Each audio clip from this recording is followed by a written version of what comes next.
Hello, hello. Oh dear, I am too tiny, I think. Give me a quick second, okay?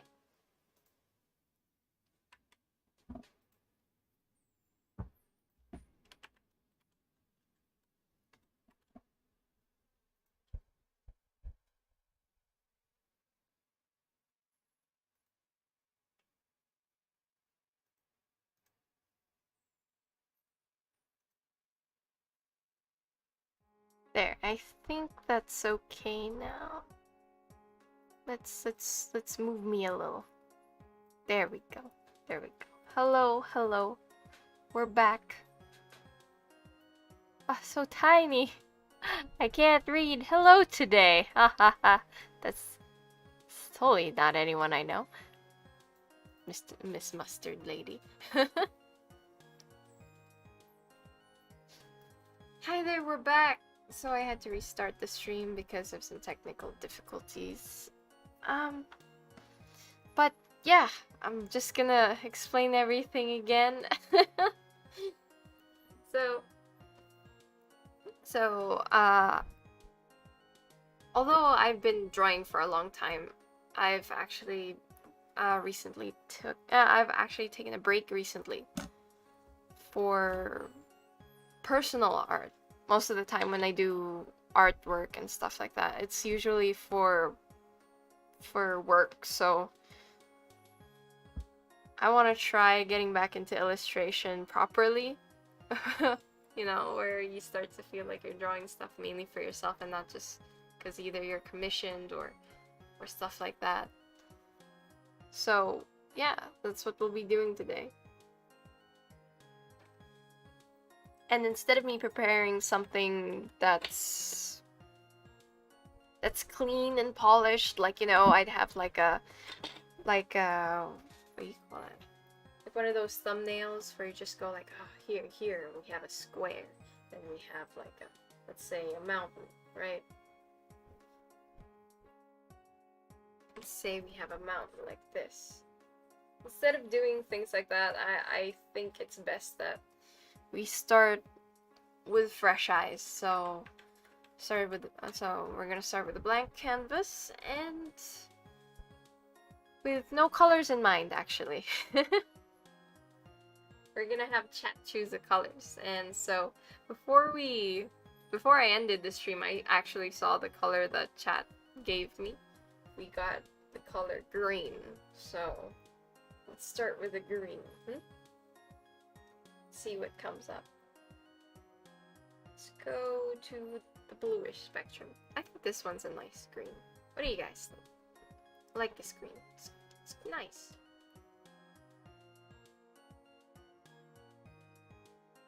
Actually, it's giving me flashbacks to like school.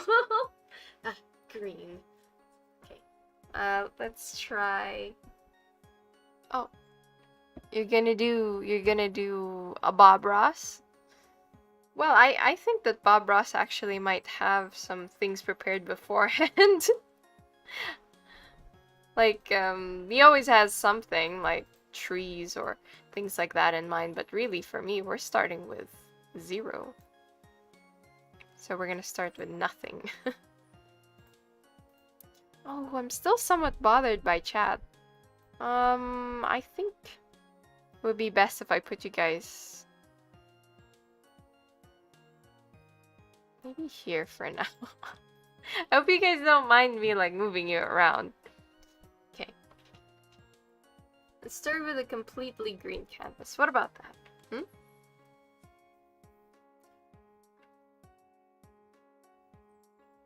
A lot of times when I start with a clean canvas, I get really nervous.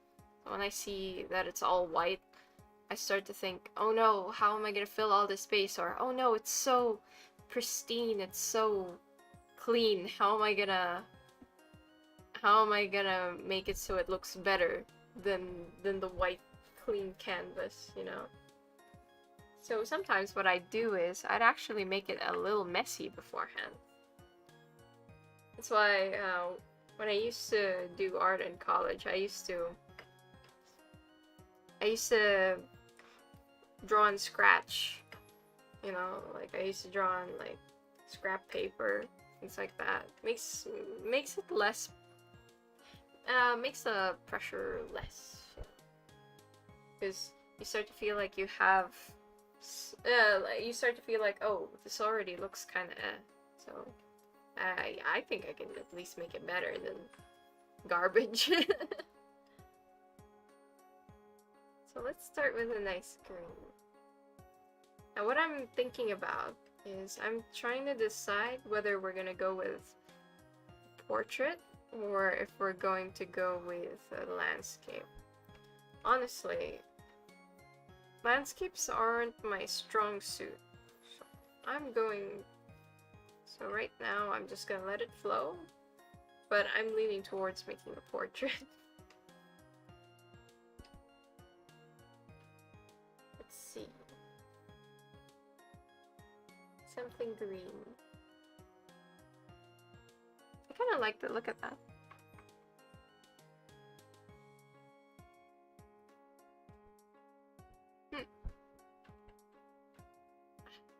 It's almost like the color of my background, actually. I hope it doesn't look so bad in the overlay. With the overlay. Let's try... I could try changing the orientation. I feel like this is really wide. Let's try that. Okay.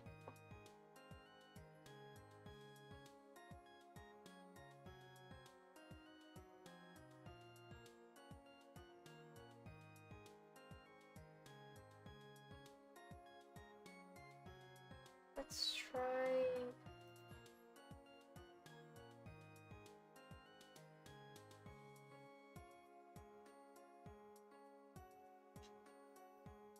rotating. It's 90 degrees. Ta-da! See, 90 degrees. There we go. See?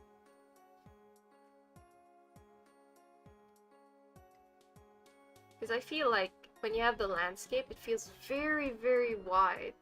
So you're not sure how to fill in that space unless if you're going for a really wide composition. I'm feeling in the mood of for this kind of thing. So we'll see.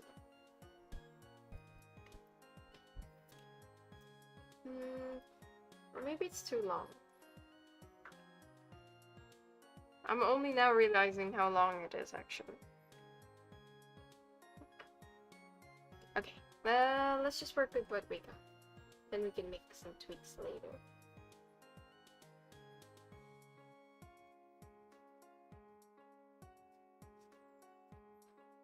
So, I know that most people would start with... They would start with, you know, that under those guidelines where you'd have the whole Loomis-like thing.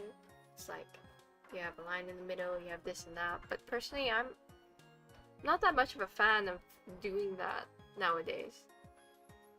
I used to do that when I was studying for structure. But, right now, I just want to paint loosely. So let's go with that. Ah, now this person's starting to look a little sickly, actually. It's because it's really green.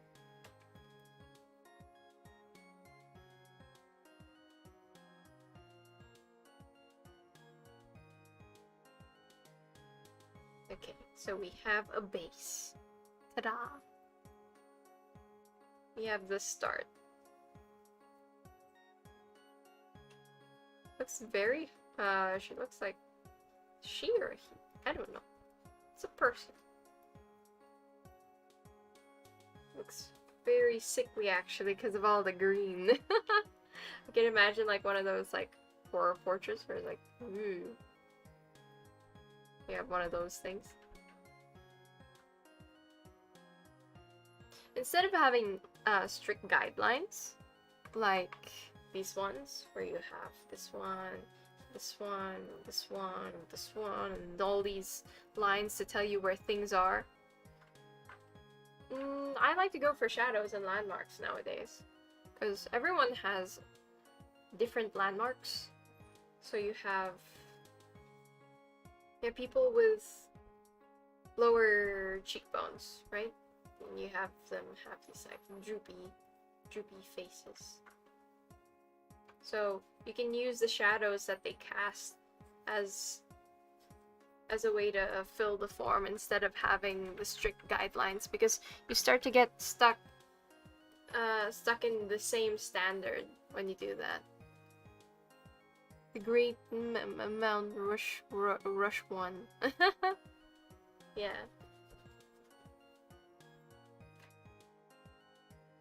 You could also bring up a randomizer actually to make this a little more spicy.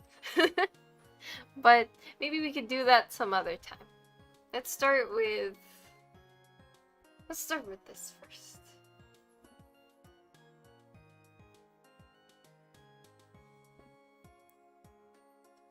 Honestly, I can't remember much of the things that I've drawn mainly for myself recently.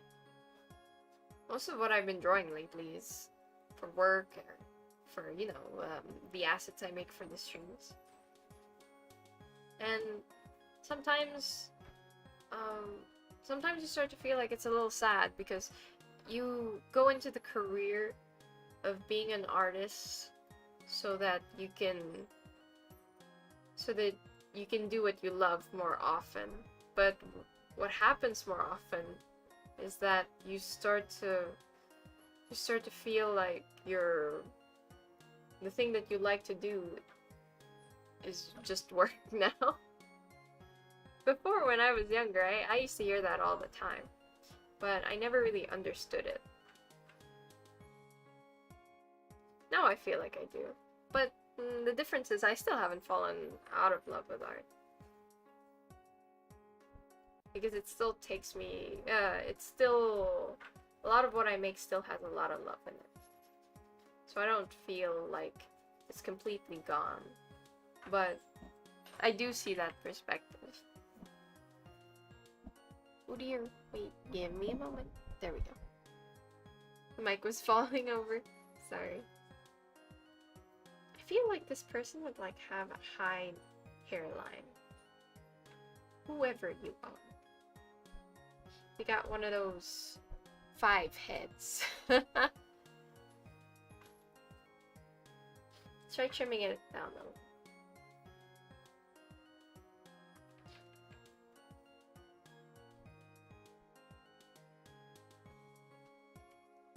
Another thing,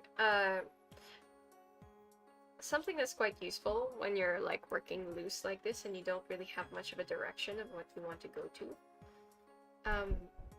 It's actually a good idea to work with a big brush. Like what I'm doing right now. What I'm using is like really huge actually.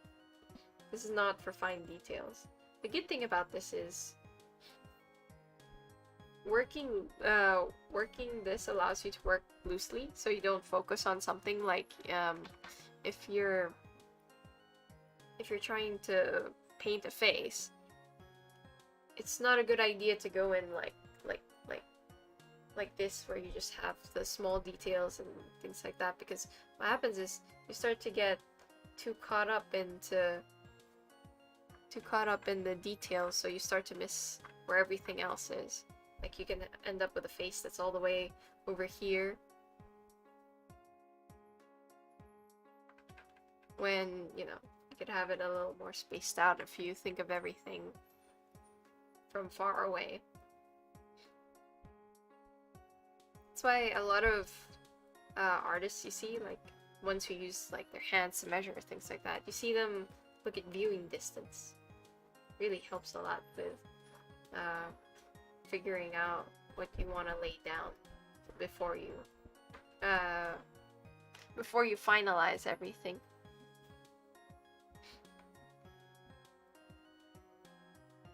I'm not sure whether I want this to be a lady or a dude or anything.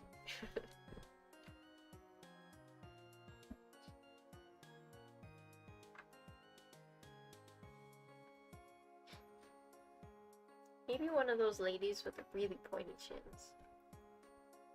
That would work too. Actually, now that I think about it, this color kind of looks like one of those ghost portraits. Like, you know, the ectoplasmic ghost ladies.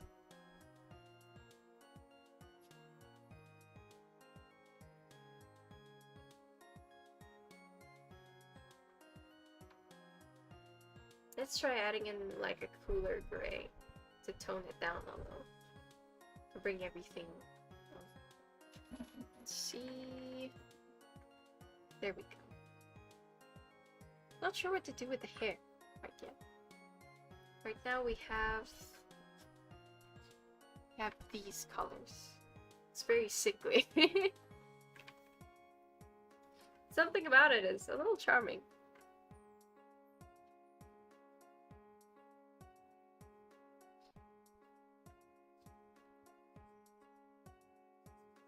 Something that you probably oh, so talented. Who is this? Who are you? Hello. Sorry, chat's really small. I can't read.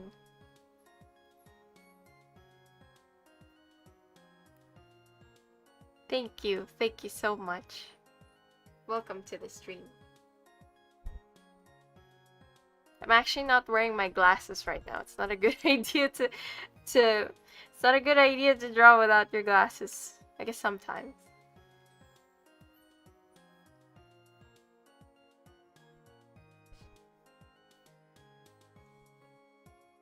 Let's try.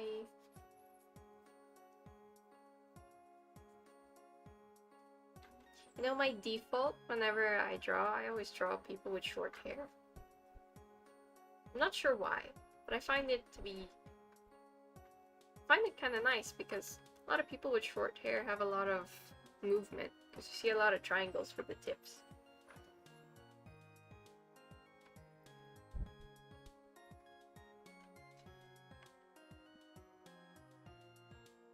I feel like a nice white hair will make it really ghostly. I guess it's almost October, so we can go for something like that.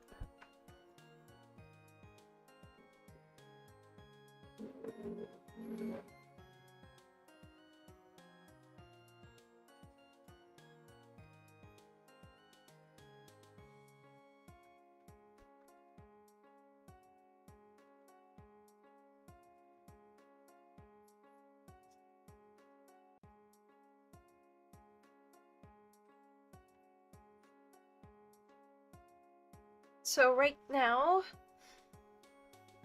we started with a bald head, and now we have kind of a head of hair. It's coming together. I'm just going to be, I feel like this, it's only been maybe around 18 minutes or so. I'm just checking the time. So I might,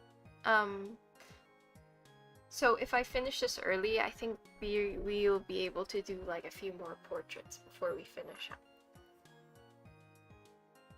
So right now we're in the warm-up stage, where we're just getting the ideas out based on what we have, like color. Association. Actually, I think association is a great way to go about making concepts. Like, if you ever run out of things to draw, in quotation marks, it's always a good idea to think of one thing, just one singular thing. And then from that you can branch out from it. Even if it's cheesy. For example, I'm a bunny, I have a lot of carrots. It's still a way to get ideas out there, so you feel less stuck in place. Oh, changed my brush. There we go. First I was thinking it would be a ghostly portrait of a lady, but now it seems to be like ghostly portrait of dude with long hair, maybe.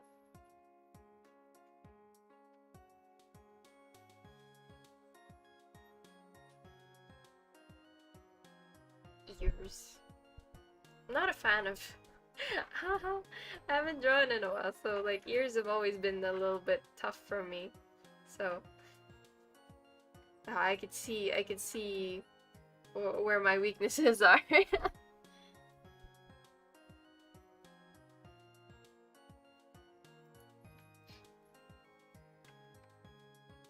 Let's see. I like the effect that's happening right here where you can see the green.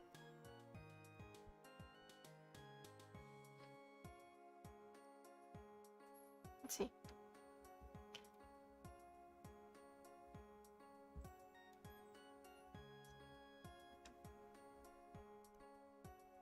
So sorry. I just saw something. I wanted to check something. Everything seems to be in order. Okay, let's go. Let's get back to it. Where was I? Oh yeah. So I'm liking the effect that we have here, the green bits. Makes it look very ghostly.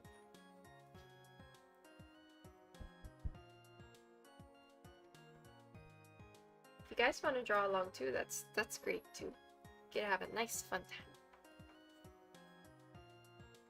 I find that community helps a lot with art because when you start to feel like you're alone when you're making things, you don't see what biases you have. Like, I find that the people who know me the most in terms of art are the people who view my art and kind of see long-standing patterns. Like, oh, hey, I noticed that you do this, I noticed that you do that. Then, from that, you kind of see like, oh, hey, I never noticed that. Having community helps you be more aware of what tendencies you have and what you lean towards. Of course, you know yourself better, but like, sometimes when you're really into it, you start to not see the bigger picture. So it's always nice to have other people around to bring you out of it. Get you to see things that you wouldn't have seen if they didn't tell you about it.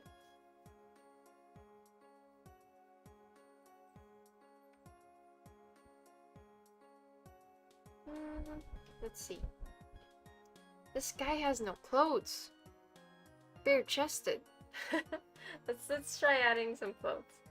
White actually looks really nice on this. It's because we're sticking with a limited color palette. Another thing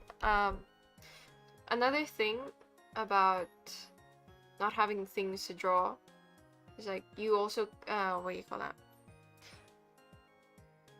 Another situation that you run into other than having nothing to draw is that you don't know what colors you want to choose. I've seen some artists like focus heavily on that, but really you just have to choose one. From that you can set the tone. Personally, I like to choose one color, then it'll give me a mood. And that's the mood that I'll go for. I'll choose like supporting colors that can help support the mood. Like for example, I want to go for a little ghostly. So we have a little bit of... I know this isn't really yellow, but it is leaning towards that. So you have like a little bit of a orangish, yellowish lean here. And you have white. That's, of course, all mixed with green. It helps a lot to use one color and then just blend it all in. If you've noticed, I'm not going to use pure white for this drawing because you're going to notice it like that. But if I choose something that's mixed in with green, it makes it look like it's white, but it looks a little more natural. Now I'm deciding whether to give him like some... I don't know what to give him. Let's give you default character V-neck shirt. White V-neck.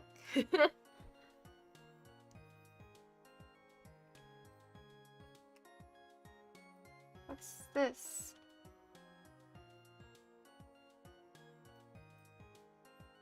Oh, there we go. Very just refreshing chat. Okay.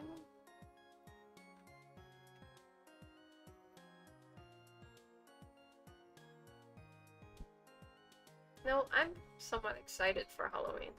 Halloween is one of my favorite holidays. Even though it's technically like not something that people celebrate.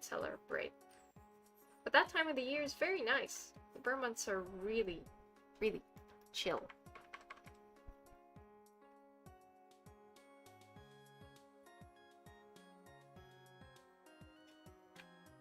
It's a time for family, and it's pretty fun.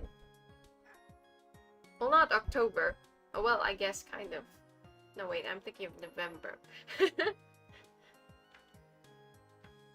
Like, what do you call that?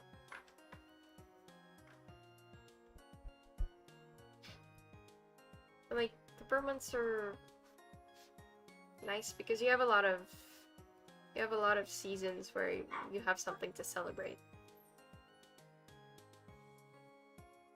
Like just the other day we were celebrating the Mooncake Festival.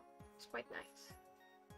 We had like these dice games in our family where we'd have this one giant hopia and then we'd try to roll a lot of red fours just to compete against the other family members just to see who gets the most.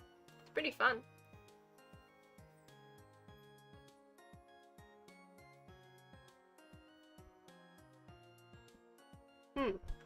Sky is very faceless right now. I don't think that's bad.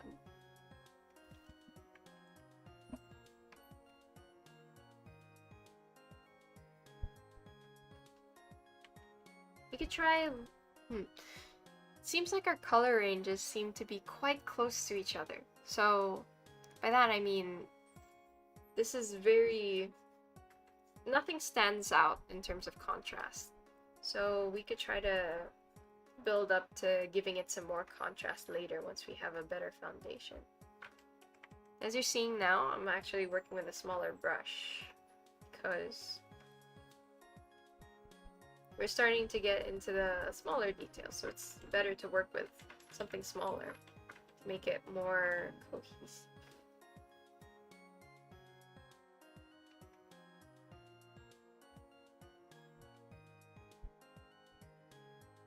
This isn't working out. Maybe let's try...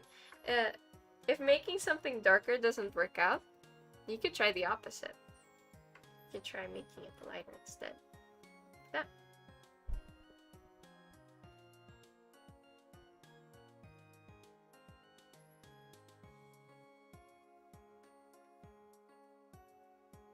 Ta-da! See? Looks a little better.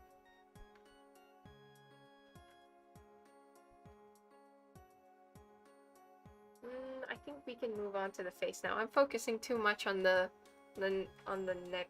Because I do like the collarbones. I feel like that could be a prominent feature here.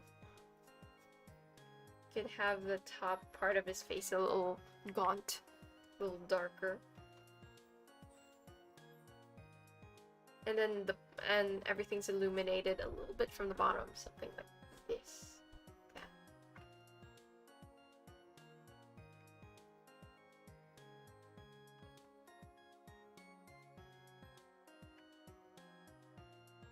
I feel like maybe that's too dark. You could always blend it out. It's okay, it's okay. Look a little weird, but we can blend it out. It's fine.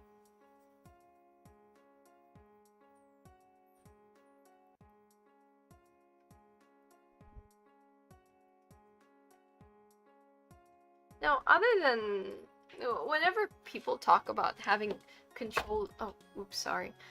You know, whenever people talk about having Control Z for digital art and like not having Control Z in real life, I always think you kind of do have an option that's similar, where you just paint over what you're currently painting. Although it does take a lot of time. But I feel like that's led a lot of people who want to try doing traditional art. I feel like it's made them feel like if I try to traditional, I can't make any mistakes. I have to keep going. When really you're gonna make a lot of mistakes. There's no doubt about it. You just have to figure a way to make those mistakes a little more charming, you know? Or you could always just paint over it. There was this one time where I had a painting that I was preparing for a show, and I didn't have another canvas to work on. So I took this older painting that was really ugly, and then I just threw on a lot of colors and just painted all over it. It made it feel, it made it look nicer actually, because I feel like I wasn't afraid of the blank page. I feel like we're lingering too much on the green. So let's try to figure out where the shadows come from. This is actually one of my weaknesses as well, where I'm not as experienced with using odd lighting angles, but that's why you bring up references. But you know, the usual go-tos is, okay, so you have the cheek over here, like that. You have the other one over here. You have the nose over here. Most of the time you'd have the nose like darker, but this time it's gonna go in reverse, so we're gonna have it lighter. So that means that I'm gonna have to bring back some of the color here. I feel like this is too pink. Let's go a little more to the orange. I want to keep it within the ranges of orange and green. Not the prettiest of colors, to be honest, but something about it feels right.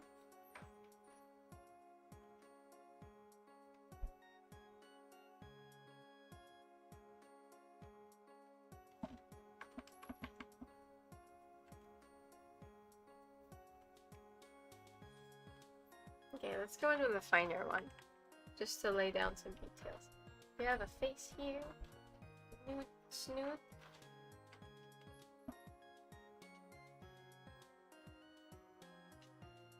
Ah, another thing. You have to look for an expression. Can't decide whether this ghost is a happy ghost or a sad ghost. Or I'm just staring at you from a distance kind of ghost.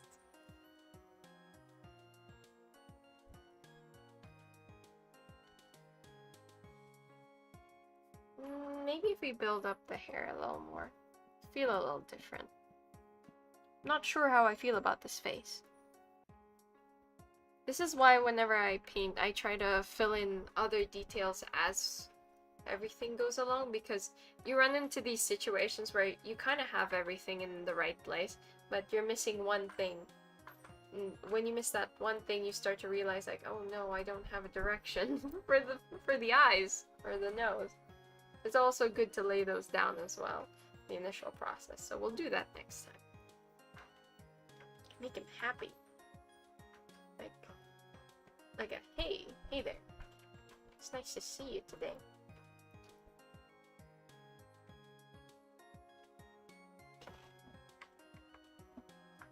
Feels like it fits his jawline.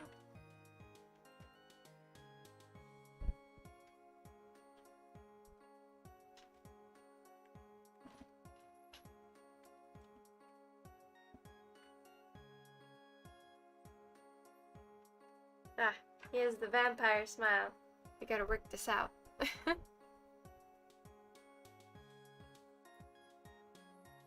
Try something a little different. As you can see, we're not really going hard on the colors right now. It's because I always try to paint subtly. Because it's easy to change something that's subtle as compared to something that's so bold, you know? But again, we could always just paint over it, so it's fine. Don't need to be afraid of making mistakes.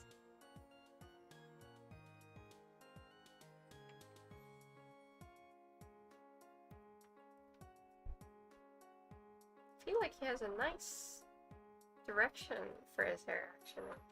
Very dynamic. But it's just the hair. Seems like he's leaning forward a little and just going like, hey. It's actually one of the tips that I got from my friend before. I started to try to adopt where if you don't have a placement for the eyes, you could always just draw dots. Just like that. Just go like, hey. And work it out from there.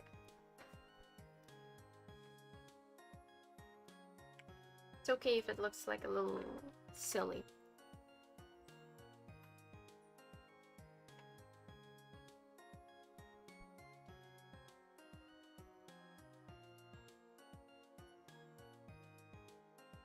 Still looks quite ghostly though, so I'm glad that we kept that feel. Plus we could always change the background up a little later. Green is just our mood color.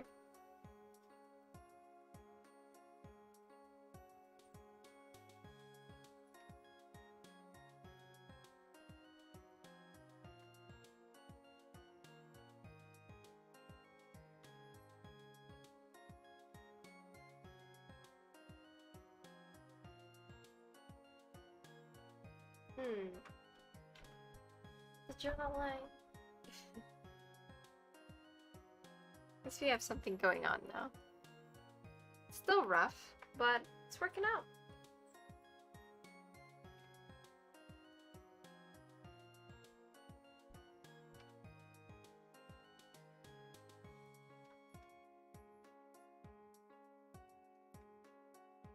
We can give him a little bit of a wider V-neck.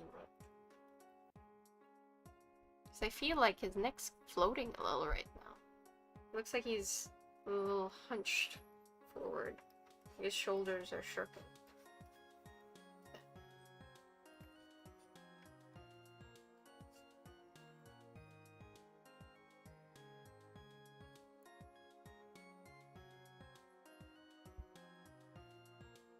Now we could work with darker colors, because I'm starting to see that I can't see what I'm doing. Still painting without glasses, actually.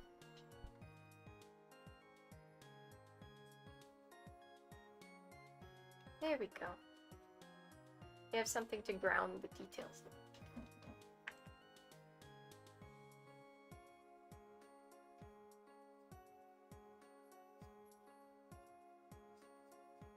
For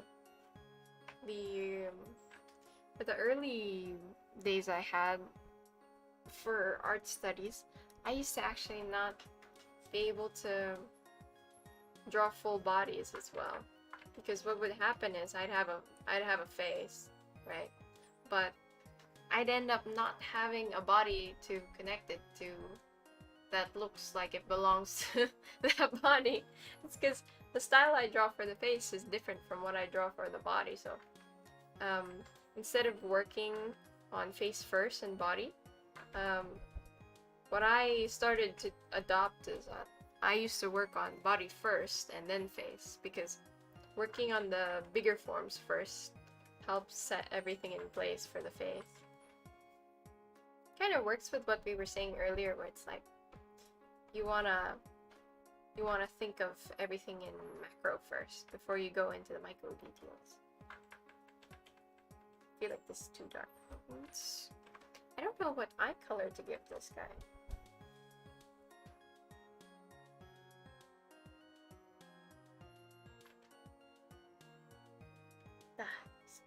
He's got those eyelashes. Wow.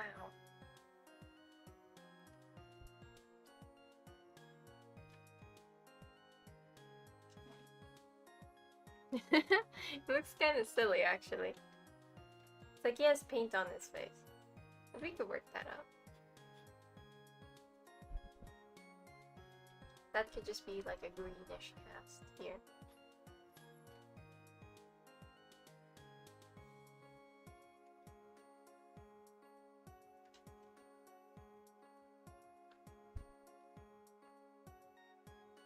Oh dear. And As you can notice, we're not like working like this because honestly, even though I do like detailing, I think that it's always a good idea to work from far away, because what you want to do is you want to work in viewing distance. So the idea of that is when you walk in a room and you have a painting in front of you, you want to figure out how far you want to stand away from it. You know, you want to figure out, like, do I want to look at something like this close, or do I want to look at something like this close? You know, most of the time people would have things at arm's length, like your phone. You wouldn't have your phone glued to your face, so it's a good idea to keep your paintings within the viewing distance that you'd imagine for people who are gonna look at your art, so you can see it the same way that they see it.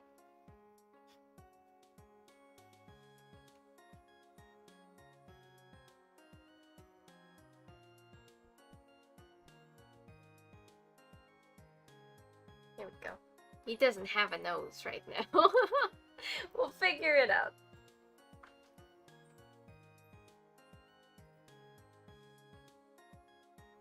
You could actually just go like this. It's just the green cast on the eyes, and then you don't have that much contrast on the lower part. That's also a good idea.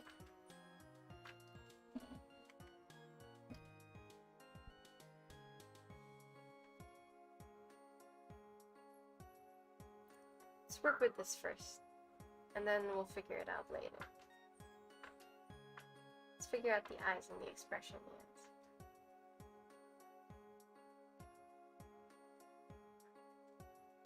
No, I'm actually going a little unorthodox for my style, because most of the time I draw faces like this, you know, and then like do this and this and then that. But right now I want to choose something a little more angular, a little more interesting.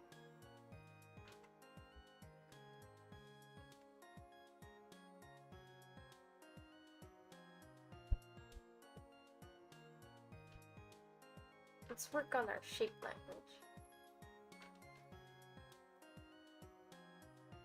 I feel like that's helped me a lot when it comes to making pieces, because I use a lot of soft colors. So if I use a lot of soft colors and everything's soft, it doesn't make it very interesting. So I thought, okay, so maybe if I focus on making the shapes a little more sharper and a little more dynamic, I could have the right balance of what I'm looking for.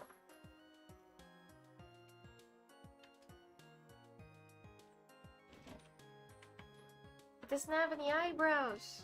Where's your eyebrows? Okay. Let's make him some eyebrows. Put it there. He has one of those sly faces. It's always the ones with the really thin face, really slender face. Yeah.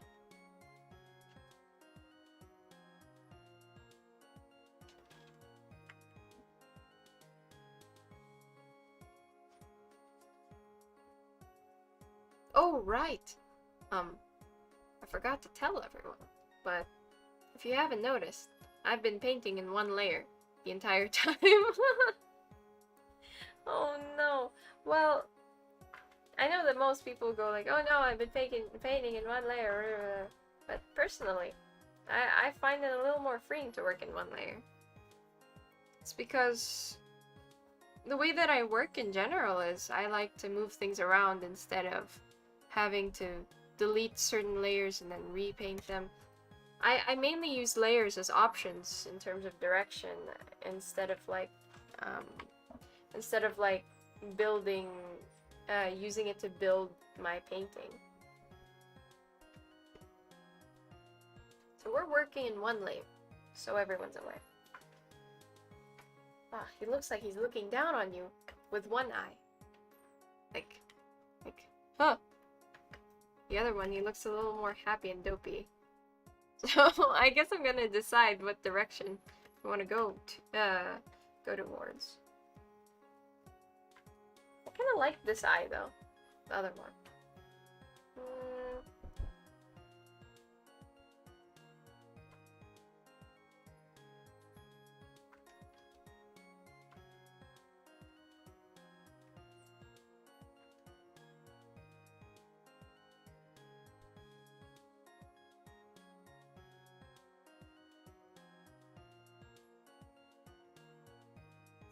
Good. I really like bottom lashes, to be honest. I have a huge bias towards people with like long bottom lashes. So, whether it's dude or a lady, I really like those ones. I know they're really used nowadays, but like, I've always found them really cool looking.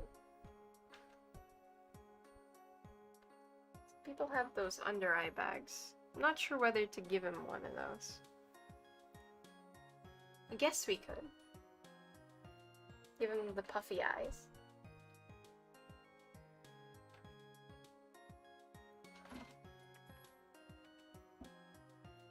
If you've noticed, we're not going really harsh on the... Oh, wait!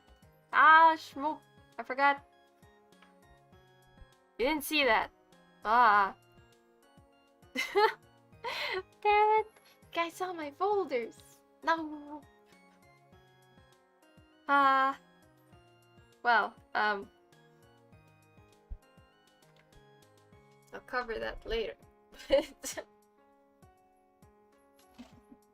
But yeah, what do you call that?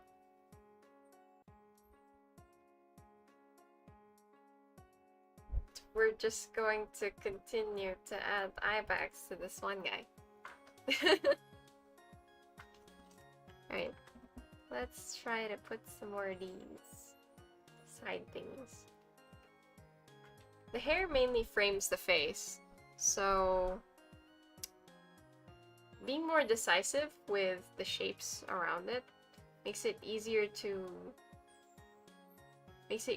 see, like, you know, what the character actually looks like. Because if you think of it like, oh, he's just bald, and then you just continue your painting, it starts to feel like a little generic. Hair gives a lot of character. You don't have to give it a lot of strands either. Personally, I'm not a fan of adding a lot of strands. I like the sergeant approach, where you just make blobs and the hair becomes hair. Solely because of the association that everyone has. Because honestly, this doesn't really look like hair. If you wanted it to look like hair, you'd you know, give the fine strands every single thing, but you want to give it the impression that it is hair because of where it's placed in relation to everything else. A lot of art is really just association. So you just have to make people think that what they see is what you want them to see. Ah, there's a lot more character. You can make him look at us. Like one of those faces. I've never drawn a face like this, actually. They're just looking at you like this.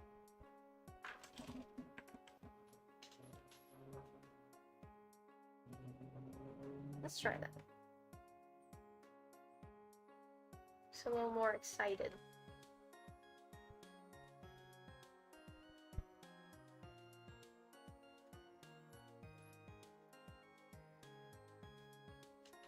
This is the only time you really go in for the details, because even if I did wear glasses, I wouldn't be able to see it. So this is the most I'll zoom in, so that I can see the edges of what I'm painting.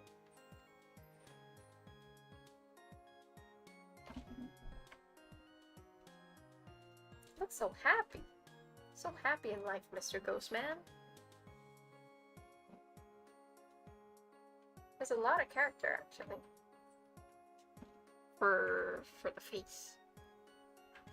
I don't get to draw a lot of expressive faces. That's nice. Let's just tweak this other eye to make it match the other one. Right now, it's not match. Oh, ow, my finger. Sorry. I think I got shocked. I don't think it's matching the other eye as well. It doesn't have the same energy. One is clearly more excited than the other. So let's make them both excited. It's like his eyeball's gonna, like it's like he's peeling his eyelid back.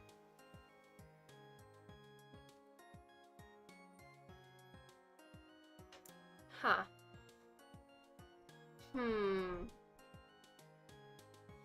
This one goes like that. This one goes like that. Okay.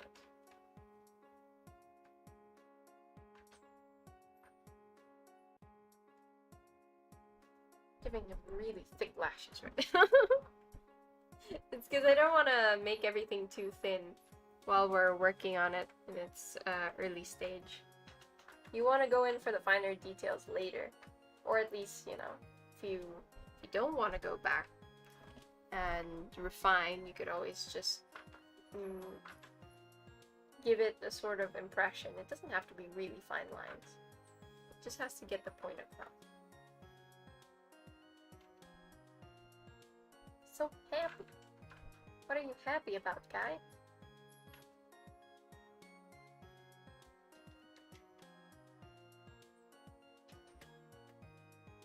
He has one of those droopy eyes. The ones that sink a little here, actually. It's very Halloweeny. I have to remember not to save. I mean, I have to remember not to press Control S. Okay. So it's been almost an hour, and I realize I haven't actually saved the thing I'm making. So I'm just gonna go, and I'll save, and then we'll get right to it. Give me a moment. Saving right now.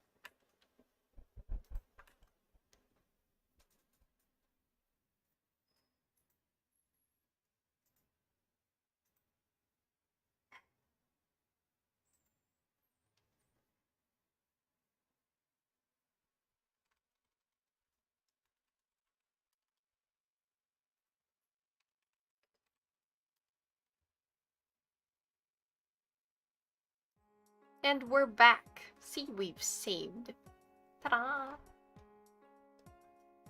So right now I am gonna figure out how to go about this.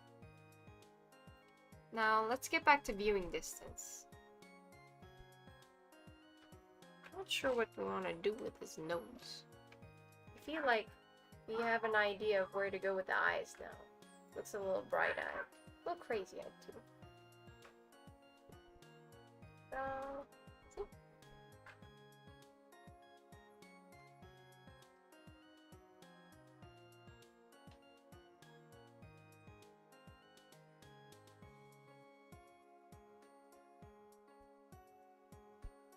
Oh, I think I'm using a different brush. There we go.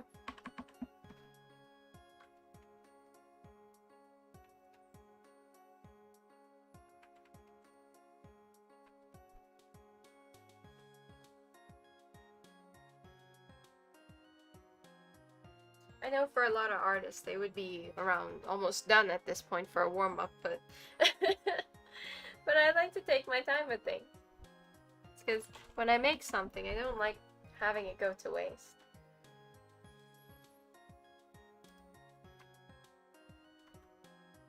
We gave him really a lot of eyelashes. I think we gotta tone it down. So give him just a singular point. Right there. Right there.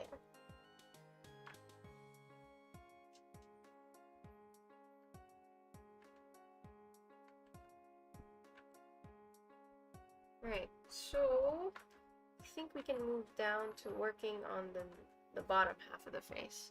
Right? Let's start moving down.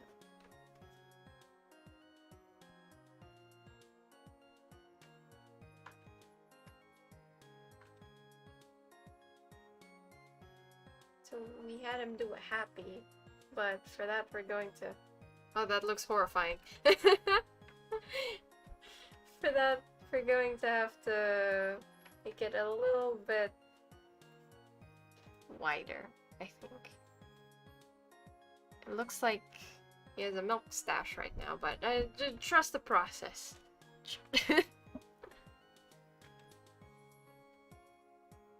So happy. Look at this guy. See? So happy. See? Trust the process. See? We already have teeth. A full mouth of teeth.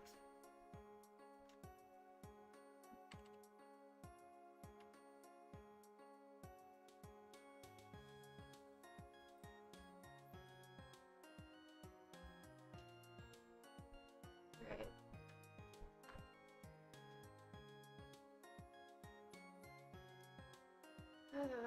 Let's continue. What is this?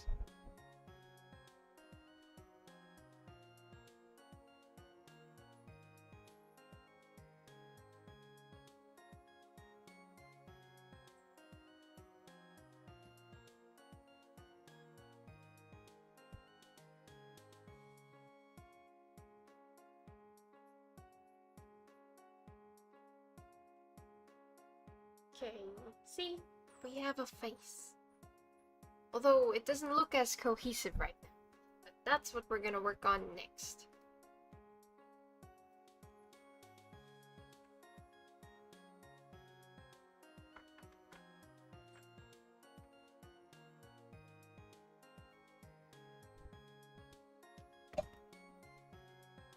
Okay, I'll refrain from...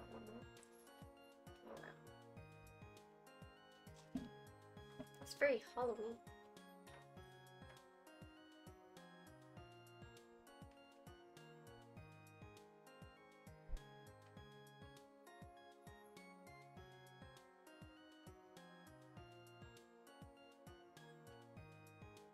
Not sure whether to keep the bottom half of the mouth.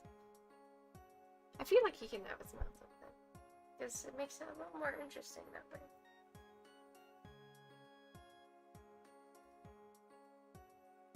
Aha! I can save now. Without you guys seeing my folders.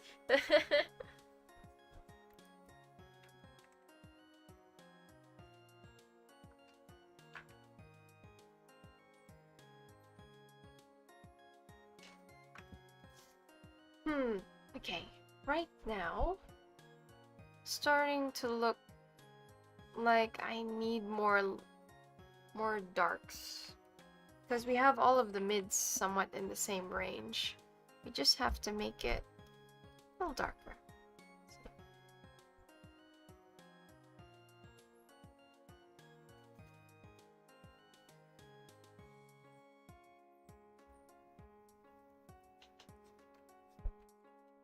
This.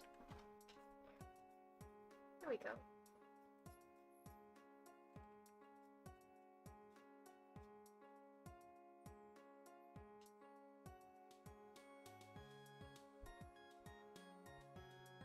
And this time, we're working with a smaller brush too, because we're trying to give the hair a little more direction. Smaller brush compared to before.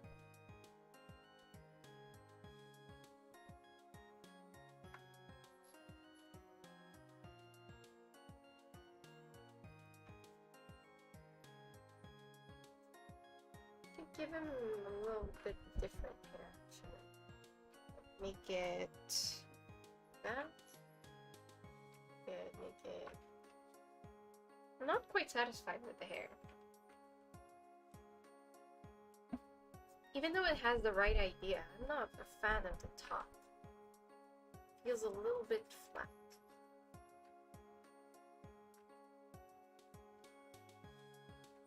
You could cut it a little shorter as well, actually.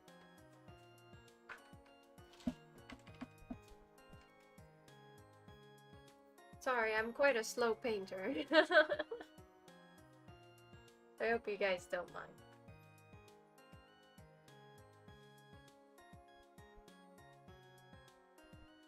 Some people it takes like hours and hours to finish a piece.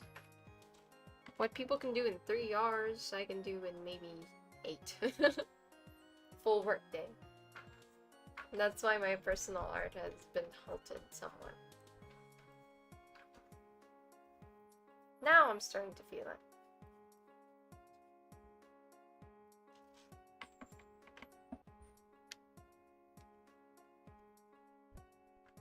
I won't go too too hard on the details here.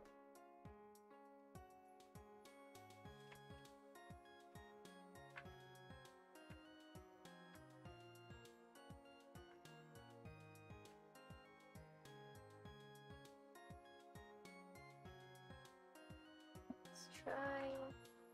There we go.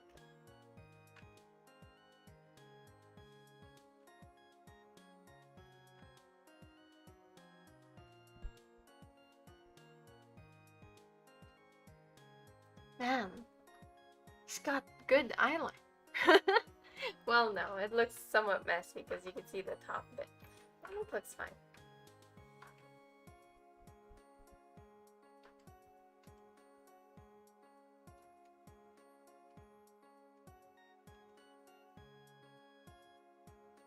You see? Just by us. There, it's starting to look a little better. You see this eye? Yeah, there we go. I know it would be nice if you guys saw, like, you know, the entire thing like this. But I can't paint like that. I'm sorry. We could extend the canvas though, then crop it later. But I kind of like the current cropping.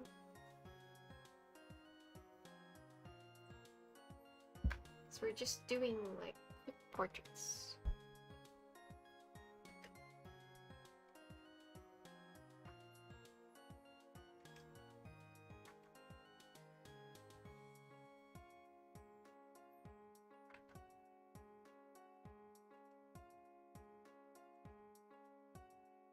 I feel like this guy's eyelashes going in the wrong direction a little bit.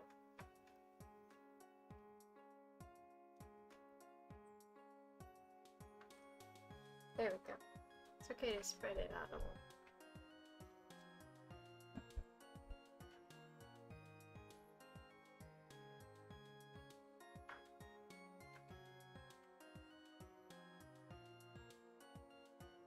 There, see? It's like that crazy axe. You give him a missing tooth. But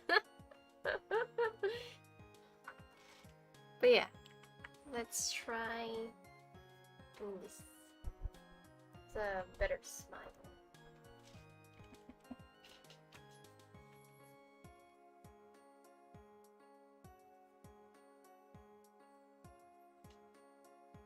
I feel like he looks more surprised more than anything. It's like, oh, hey, it's you again. It's nice to see you.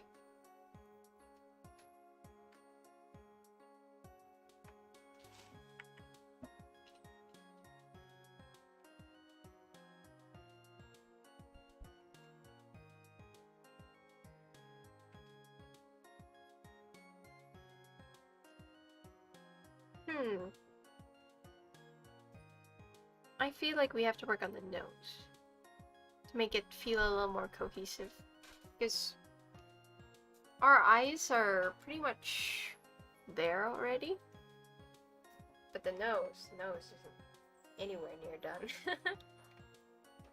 When I was younger, I used to follow that Tumblr thing where it's just like draw a triangle, that, and then you have a circle like that, and then you just give them like a red clown nose. But nowadays I like to go a little more minimalist with my approach. I still do like keeping the shape of noses though. Like for example, I could give him like a wide bridge like that. I could have a big schnoz. But he looks like he doesn't. It looks like he has a small nose. It's something like that.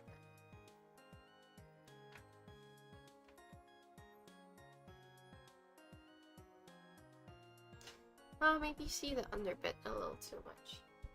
But that's always something that you can tweak.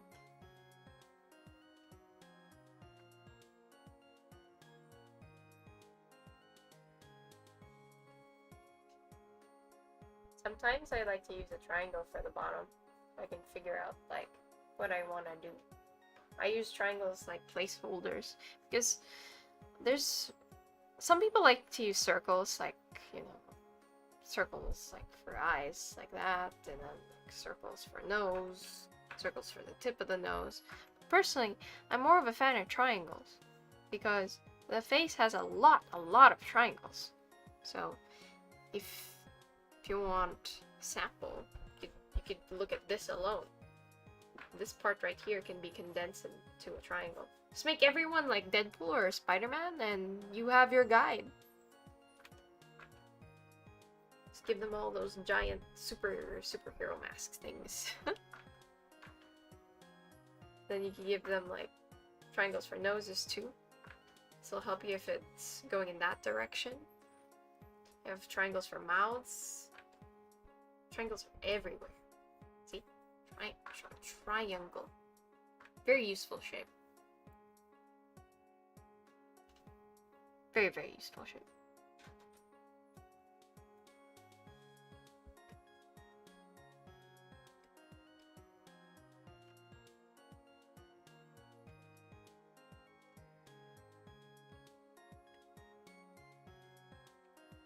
I feel like I'm working with a brush that's too small now.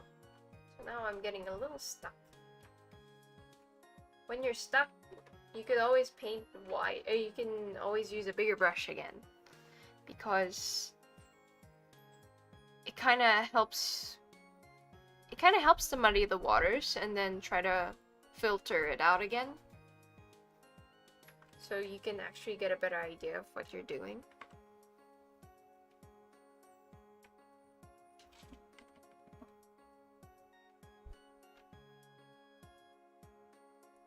He has a really white mouth. Goes up to here. It's like a lot of the face. Wait. It's okay to exaggerate sometimes though. I know there are rules. Everyone knows that there are rules for like how wide a mouth is, how much eyes are supposed to, how proportionate the eyes should be to this and that and this and that, but like sometimes you do just wanna loosen up. It's okay to make eyes that are too big for the head. Like, it's fine. That's what anime does all the time. It's the same for mouths. You just have to make sure that everything's somewhat in harmony with each other rather than thinking of actual proportions. That also helps. That also keeps some people really stuck within a certain style. They can't branch out of things like realism because they're stuck with the reality of what things actually look like. And then you have the opposite, where you have people who don't care about reality at all, and then they just draw, but then they say that, oh, they want to make it better, you know? Like, it's always a good idea to have a balance of that. You have to know things first before you start to deviate from them. Or you can, you know, start out as like already deviating, but be aware of like what you're changing, you know? You just have to know what you're changing and what you're doing before you start to make some out there things. Looks happy. You're a happy guy. You look like you got one of them eyebrows though. Maybe we should give him a little bit more green hair. I feel like he might need a little more hair. On the other side.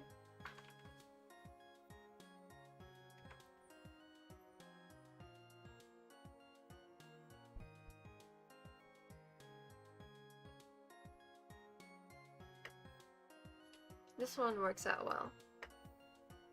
The other side kind of works out well too, but they have a different feel. One side of the face seems more sly, the other one is more genuinely enamored with things. Maybe if we change the hair. We could change the hair. Let's change your hair.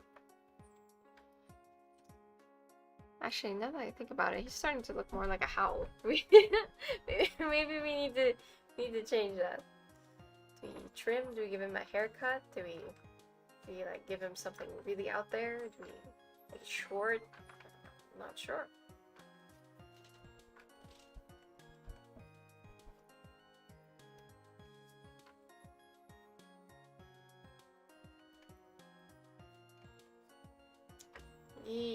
Now he's starting to look like a hero.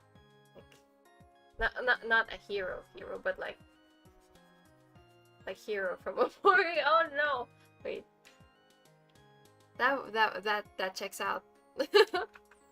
Wait, I don't know what to do with his hair. I kind of like the short hair look though. He looks kind of cute. But then I like the shapes that I built with the long hair. You can trim your hair, keep it long, or damn, this is hard. These are the times where I add in things like layers, because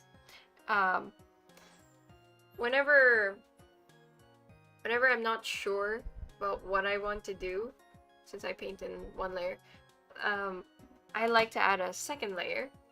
Now I've just added a second layer so that I can compare the options. So let's try doing that. I think I need to bring in a bigger brush again. Ta-da! It's okay if we clean a little of that. We're using a second layer. Ta-da! Oh god. I kinda like his short hair look. Oh no.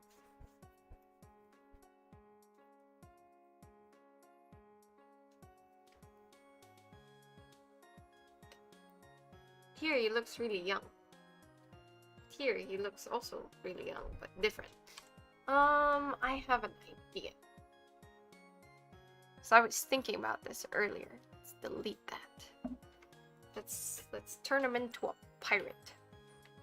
Oh no. Erased it. Okay. Let's turn him into a pirate.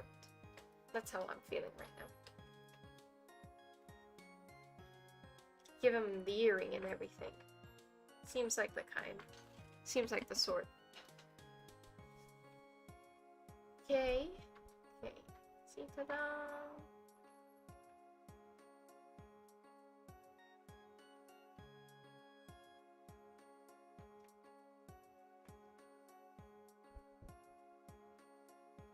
Give one of those earring things. Then we can... I feel like it's his forehead that we gotta fix. It's like... I'm not sure how the hair will fall on his head. I like the shadows that it casts. So...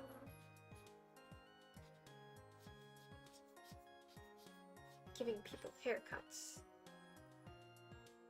We can actually make him bald again.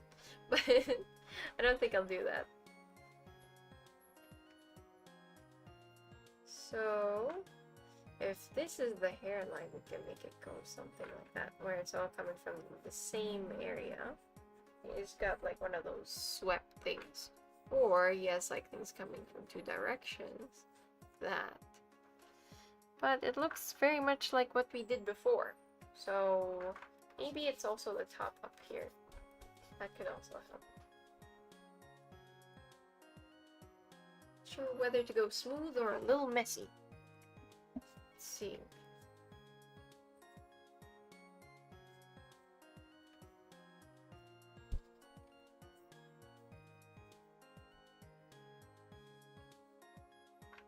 Yeah, I feel like that's a good middle ground. It looks almost like the one before, except just a little different.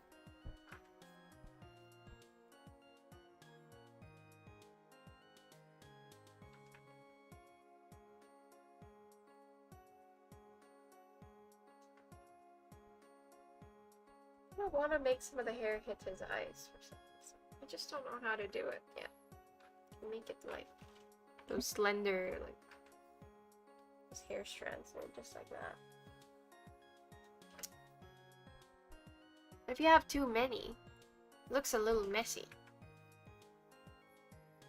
I think I need to sit back a little more.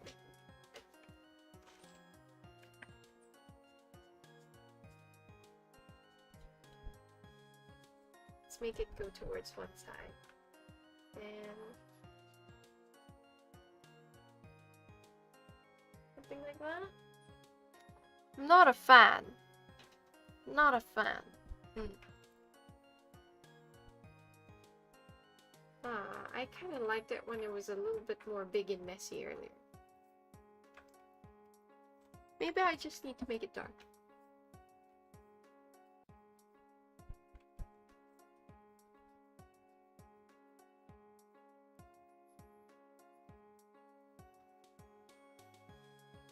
Or maybe it's because we have giant chunks for the hair. It's because I like to work with something that's a little bit more broad before I fine tune it. So for maybe this one. Yeah.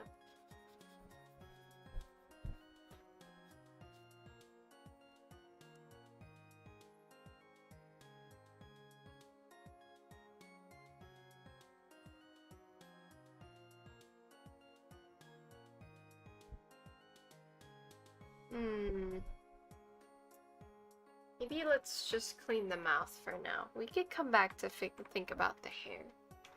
So I'm not feeling it right now. It can help us to finish a little more of the face. As you can see, like, I don't linger in one place for a really, really long time. Because what will happen is that you have a single part of the painting completely done, and then you're gonna end up having to catch up with the rest of the thing, and it starts to feel a little more daunting whenever one part is clean, and one part is refined, and all the other ones are yet to come. But you know, some people actually do work that way, where they prefer to work from one small area and then branch out. Like you have Kim Jung-gi, where you have him like draw from one area going out, and sometimes he goes back to like fix up some things, but you can see it generally starting from one point going outward. For me, I like having an area first before I actually start to clean. I forgot. We need to look at viewing viewing distance.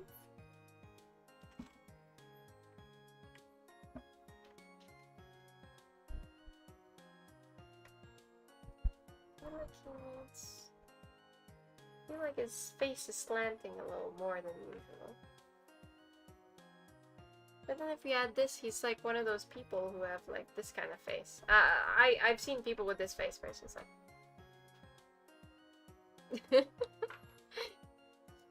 Let's figure it out. Now his teeth is gone.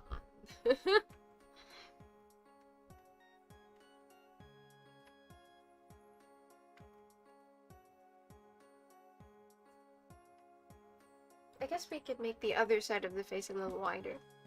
Compensate.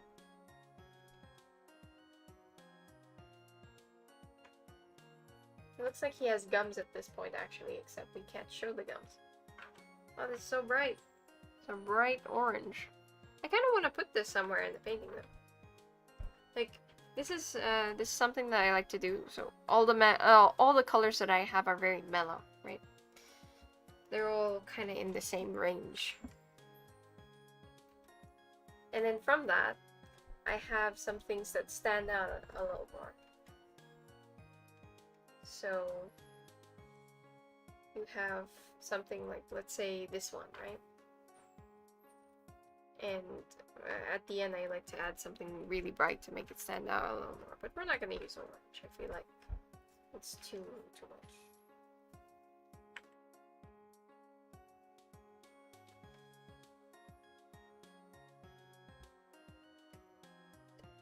Maybe we need to clean up the jaw. It's also another thing, actually. Bone structure. If you don't have bone structure, then you're just gonna end up with like a face that's just like this, one massive blob, just like that. You need to you need to paint in the jaw so it doesn't look like you just have a wall of flesh.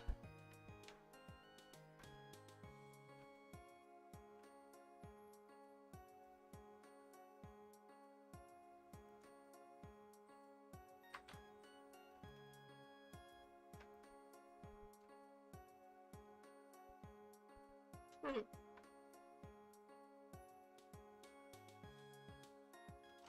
I feel like there's a conflict between the teeth.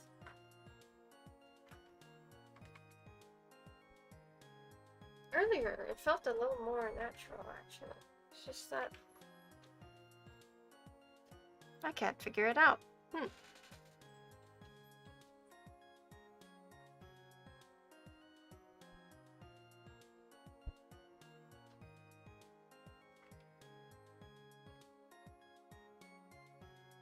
Let's give him... This is when I use thinner lines, when I'm trying to cut.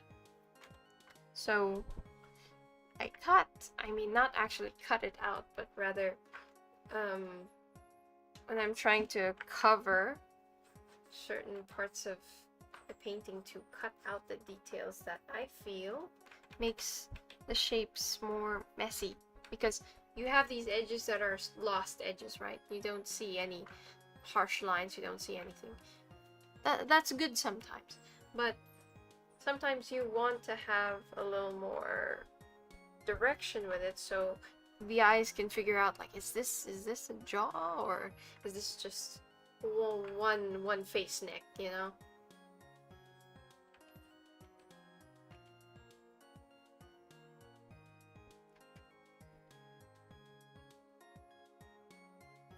So we're gonna give him like the bottom of his jaw. Okay, I think this is a good place to take a break. Oh wait, one last thing. Just give him a little more upper lip, kind of upper mouth thing. There we go. Okay, I think this is a good place to take a break for now. I'll be back. Okay. See you in a bit.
Oh no, I'm muted. I'm sorry. Oh god. Oh no. Okay. Excuse me. Let me start from the beginning. Oh, so I'm sorry I'm late to class. I was helping my mom attach an email. And of course, helping moms takes forever.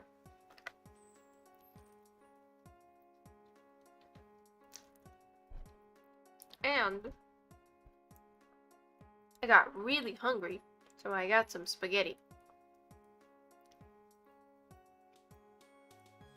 I hope you guys have some food with you. I have a lot of carrots around me.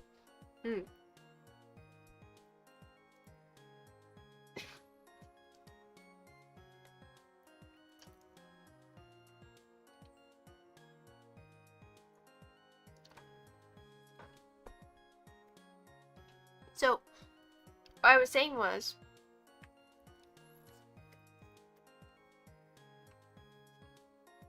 when you're drawing, it's always a good idea to take a break, because what ends up happening is that you don't notice some things that you would normally notice if you just took a break, stepped away from it for a while, and came back with fresh eyes, you know.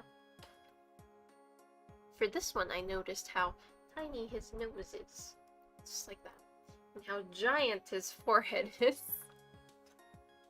These are things that you only notice after coming back to it, because you can't trust your own eyes after some time. Your eyes lie to you. They lie to you all the time when you think you see things in the dark.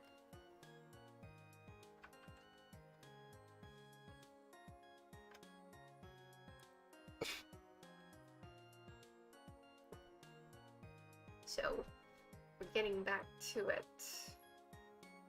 Let's give him a little bit of a chin. I'm not sure if we'll be able to finish this, actually. It's because I take more than 3 hours on a single piece.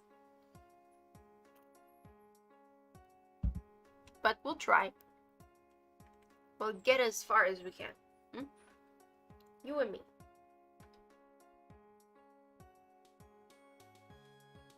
So, seems to have pretty good.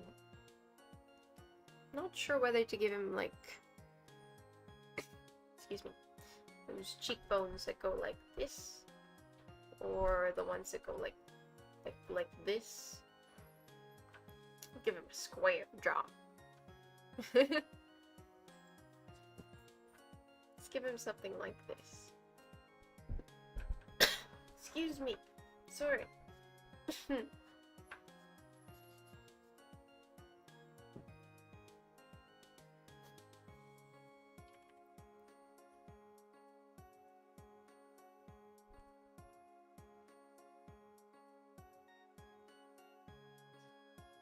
We could make this part darker, so we can make it feel like you can see the back of his hair.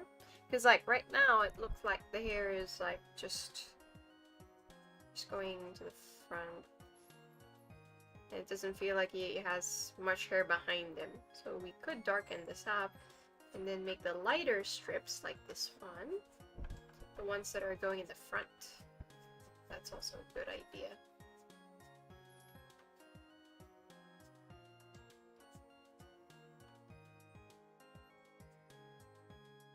Here we go.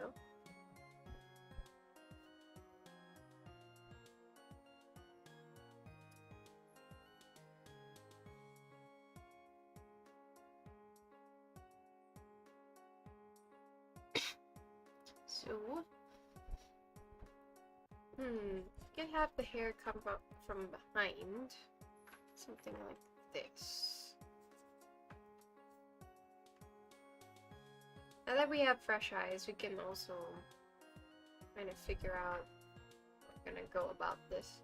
I feel like I want to give the hair a little more direction, but I just don't know where it goes.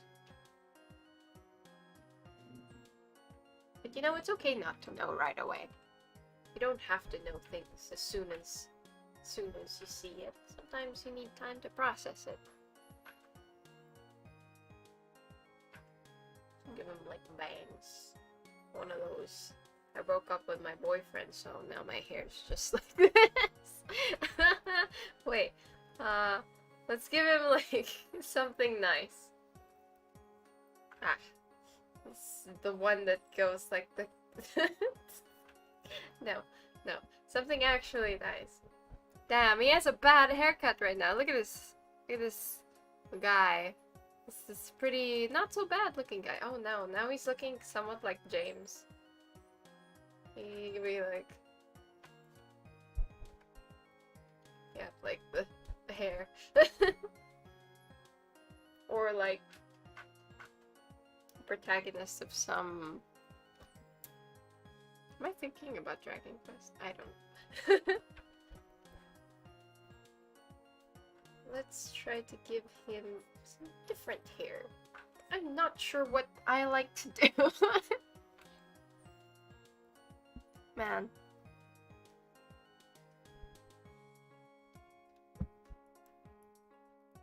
No, I was always quite reluctant with streaming art because of how slow I was. So like how slow I am, but like I don't think it's that bad. Sometimes it's nice to take your time with things. So right now, I'm not gonna move the cursor. I should actually just have something that moves around while we have our processing time, right? Like I can add like a little carrot spaceship going on.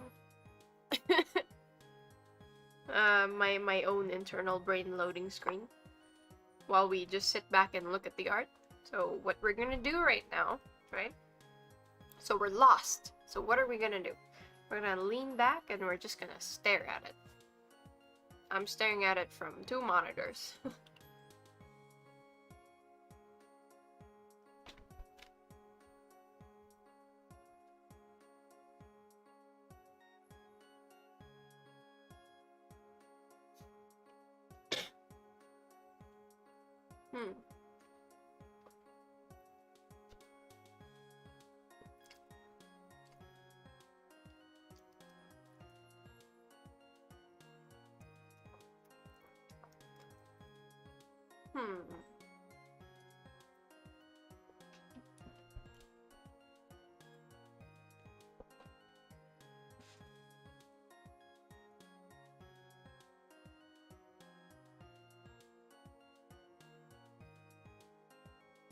I think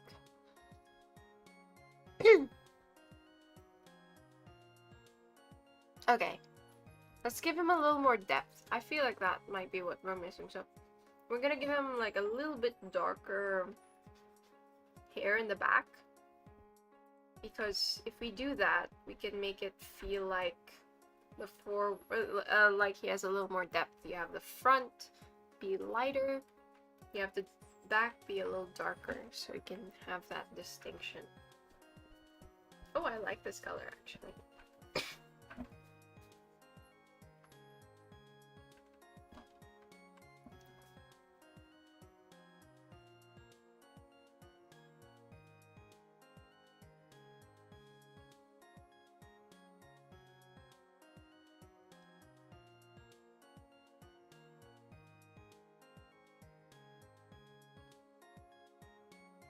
I think that's helping. Yeah, I feel like that's helping. You can't see much distinction with that and the green of the background, but we can fix that later, actually.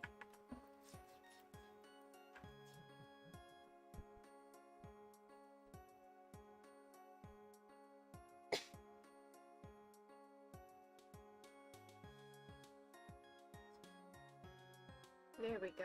I feel like we have a better idea of what it's looking like right now. Now his hair looks a little more wispy, a little flat. I think that's okay though, because there is a certain feel I'm trying to go for that I can't quite put my name on. That I can't quite pinpoint. Yes. Excuse me. Oh, wow. Wow, wow.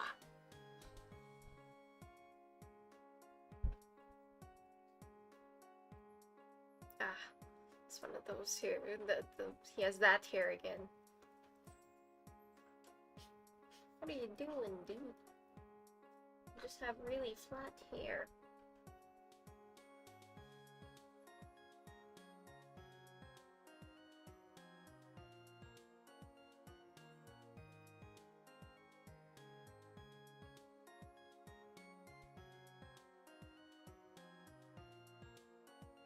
Maybe this one's working out a little better.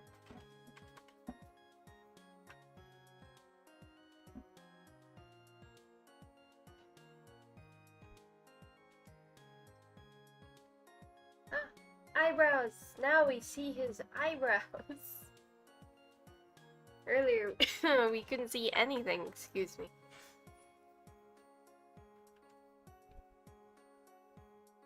I think this one's turning out a little better.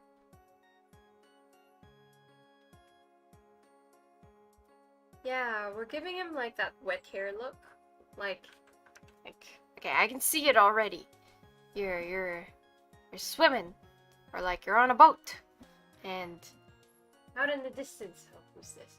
Out in the distance, you see a person behind you on a gondola. I don't know, and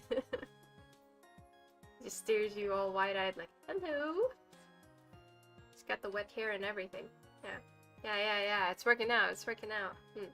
Give him some lotus themes. I just can't figure it out right now. But we'll get to it.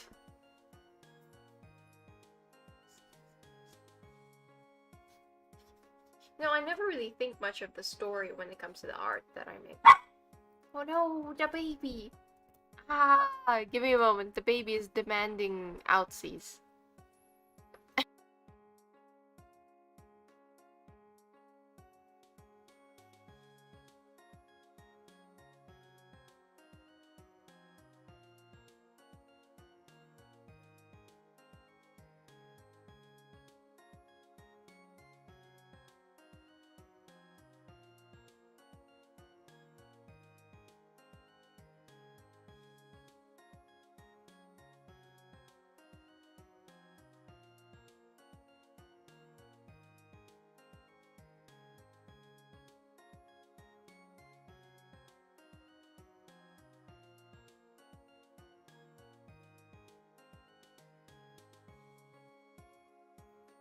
Ah, hello?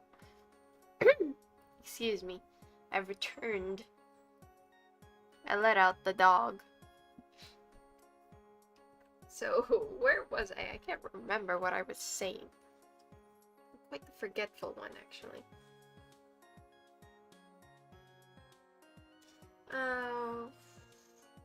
Right. I don't really think much of the story when it comes to the art that I make. Like, as I'm making it. Sometimes I think about it in the beginning. And the end. Sometimes. Most of the time, I start with one concept and I branch out, so I don't really have a full-fledged story like, this person did this and then that, unless I'm drawing a specific character.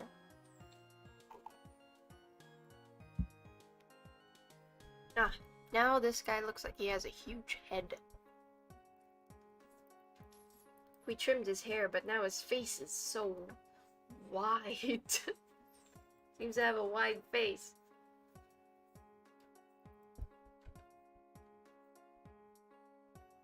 Let's make him a little wispy. Okay.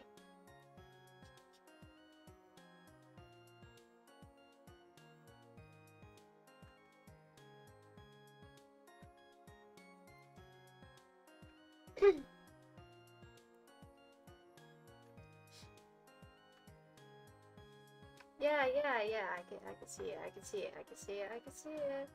So, we put it here. Just give it that little bit of, doesn't have to be like a full shadow.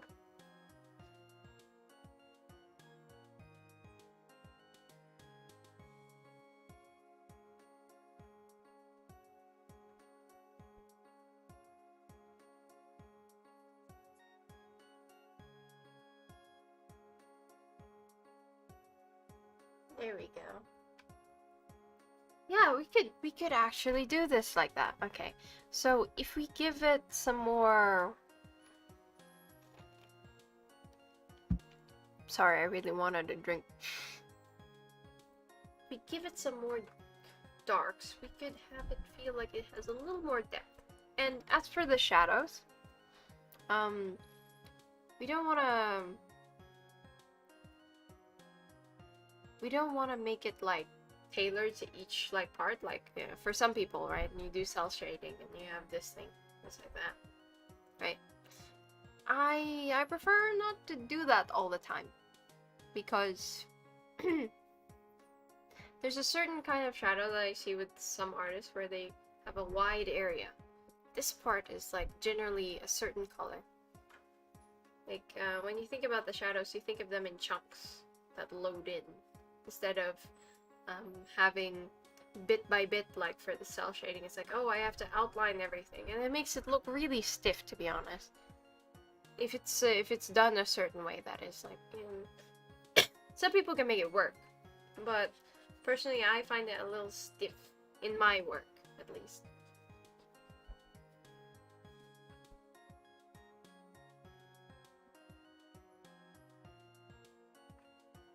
Well, still looks like he has wet hair. Man, dry your hair. Use a blow dryer. There you go. Maybe he doesn't have enough hair at the bits. Excuse me. Sorry. We could cover up his ear just a little more. Or we could make it jut out. I'm not quite sure. Let's try having his ear hidden, right? And then having it just pop out a teeny bit right there. Yeah. I feel like that's working. It's because we have too many small chunks. So it's having it feel like it's a little crowded. I don't like having it a little crowded on the hair space. Because you want hair to be quite simple. The more complicated it looks, the more I don't like to look at it. If I have to see every individual strand, I'm not a fan. I'm not a fan of painting it.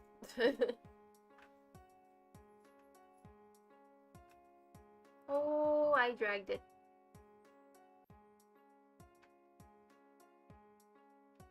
Ah, here he has a bald spot. Wait. Well, actually, this can make it a little more interesting if we add some of those things. Could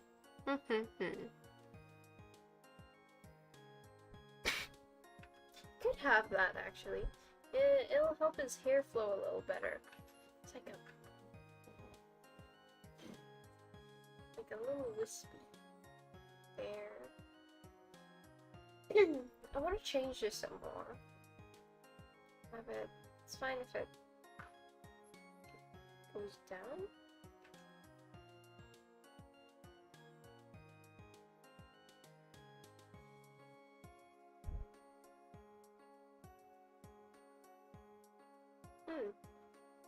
I haven't done hair like that, actually. There's always a first. It's always a first for everything.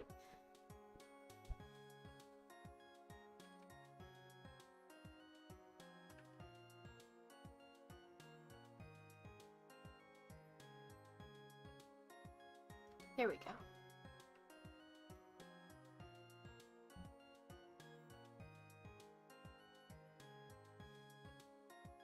Something about this seems right.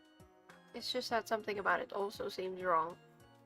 Because you have all these things that are all pointy, right? And you have this one thing that's suddenly really long. So it's not working out. So that means that we change. It's okay to change. You're not obligated to stay the same forever. Everyone has some room for growth. Or, you know, you go backwards, but every time you go backwards, there's always, you know, You can always still go in a different direction. It's fine. Excuse me. How about this? Clean his jaw up a little. Then maybe it'll make it feel a little better. Oh god. Here I really do feel like I'm a little bit on the rusty side. It's okay. It's okay.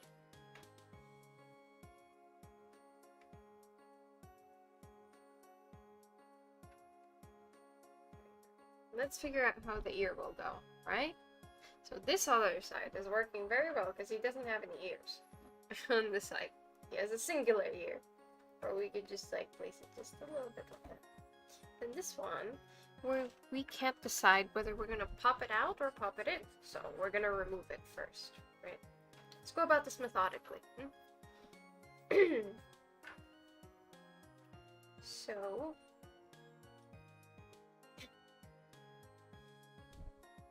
give him some hair here. Looks like a dude bro with his hair. We give him some hair here. We can remove this and alright, let's try to figure out how his neck will go.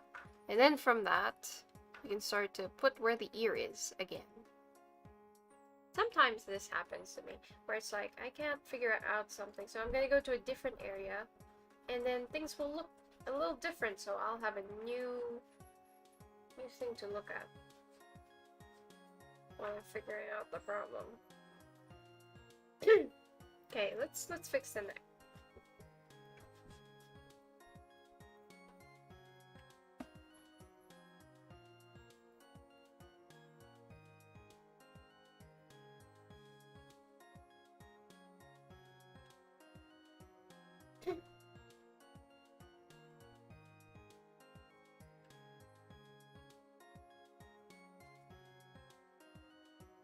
There we go.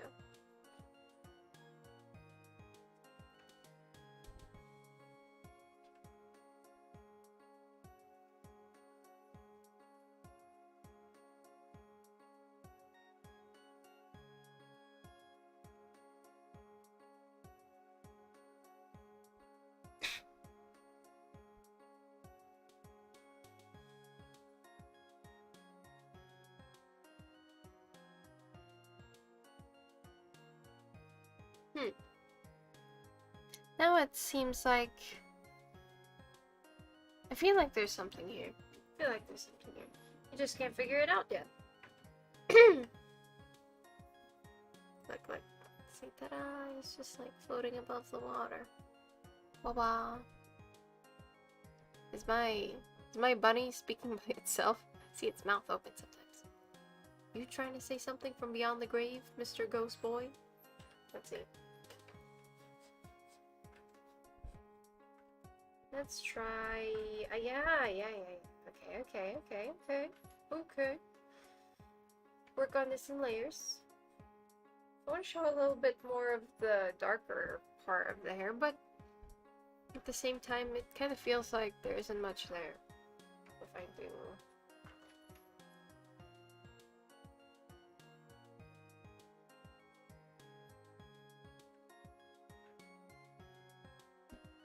Sorry if I'm just going back and forth, like adding and re-adding things that I've added before, but this really is the process. Like, you go, a lot of people think that for art, you have one direction, right? You know, where it's like, you have the base part of it, like you have the line art. Like, you have the sketch, you have the line art, you have... excuse me. You have the sketch, you have the line art, you have the color, like the flats and everything, and then you go into doing the rendering, right? But when I'm painting, I actually do a lot of back and forth, because for me, painting is a never-ending revision process. So as soon as you get through one hoop, you're not really sure if you want to stay in this lane, you know? Like, what if I want to do something different midway? I want the freedom to be able to do so. So, so what I do is very changing, very flowy. Goes with what I feel at the moment. That's why whenever I get an idea, like let's say I want to draw this, I want to draw that, sometimes if I don't catch it at the right time, I actually feel like I'm not able to do it with the same energy. Even though I can still paint it, because technically, like, since I do art for work, you have to do things even if you don't feel like it. But if it were, you know, for my personal work, I do feel like sometimes I lose momentum.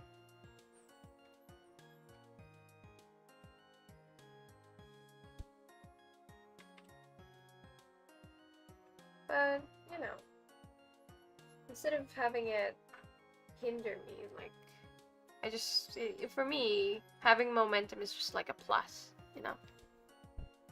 But as you can see in my process, I really do have some parts that do rely a little bit more than I want to on momentum. Getting the ideas off the ground so I can continue in that direction. I'm really not sure whether I want the under eye bags or not, because it makes him look really tired. But then without them, it doesn't really look like he has much. I could just tweak the eyes a little more. It's also something that I could do. Like, see, you see me cleaning the eyes now. Actually, for some people, I think you can actually just leave it like this, because you don't have to go full render, full clean on everything. You know?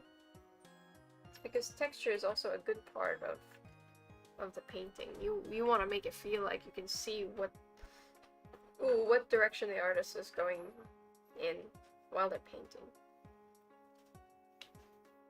I don't like the nose. I think we can make it a little more subtle there. Ah, Mr. No-Nose. Again. No nose. I could just, you know... Let's have that. Ah!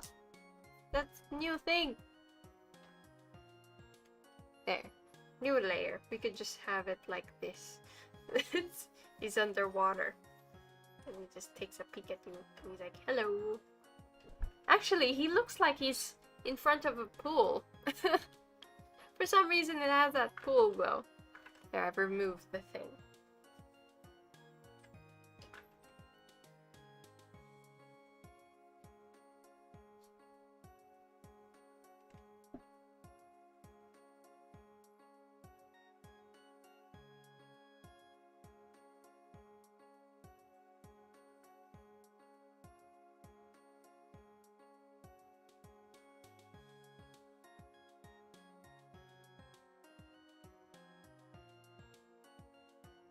I could use green as the under part of the nose instead of the really dark. Excuse me. Instead of the... Ha! Wait, give me a moment. I need to take a sip. Have water and melon juice. There we go. I like this item.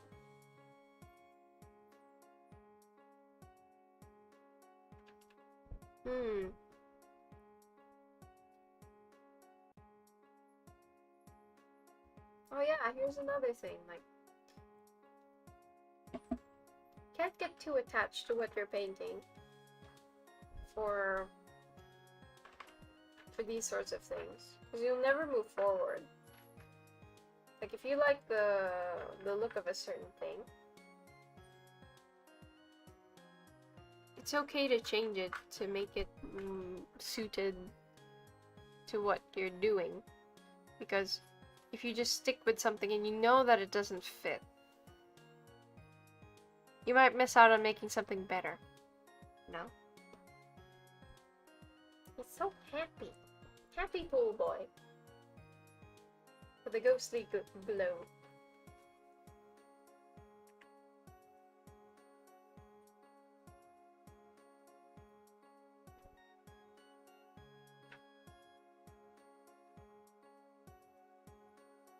Now his other eye looks more sedated than this one. Can't believe it. Is it because of the arc of the eyes? It's like this is also something that I look at.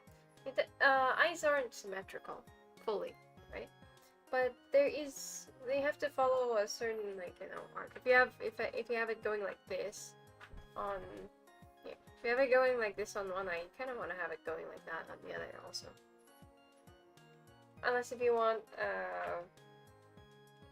more, what do you call that expression? A symmetrical expression. Yeah, yeah. There's something here. Something here.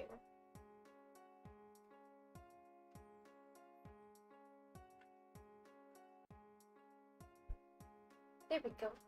This looks more surprised with life.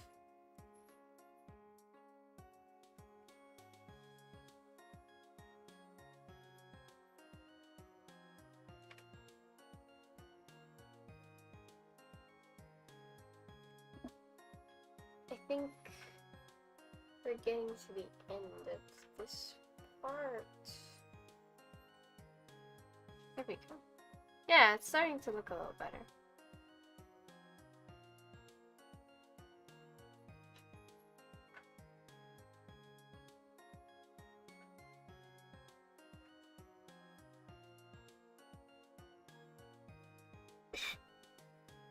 Just like, oh wow. That's really surprised. Ah, yes, I forgot. Let's go to viewing distance. Let's look a little further. So let's step a little further back, I mean.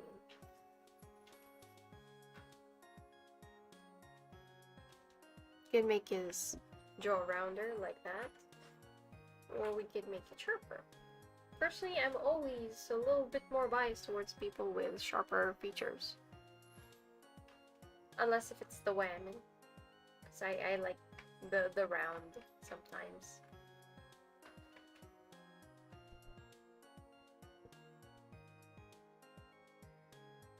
But most of the people that I draw actually have more angular features.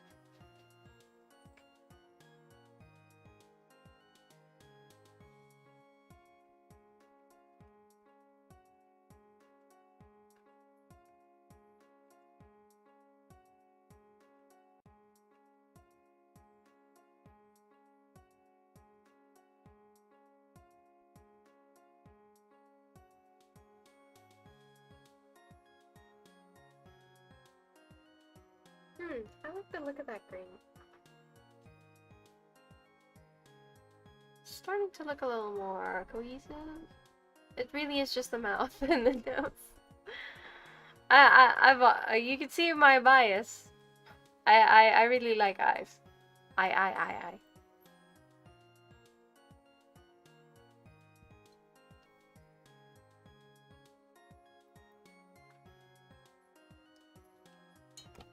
It's really weird because, okay, now we're at, I'm going to look at it for a good time, but for a good amount of time and talk. We're at that stage now of drawing. Lean back and just try to process.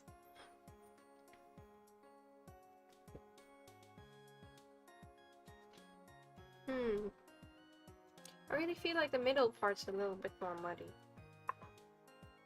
Seems like I used a smaller brush somewhere in between and it shifted the colors a little more. So it kind of looks like you have a shadow of a beard on him. But it doesn't work.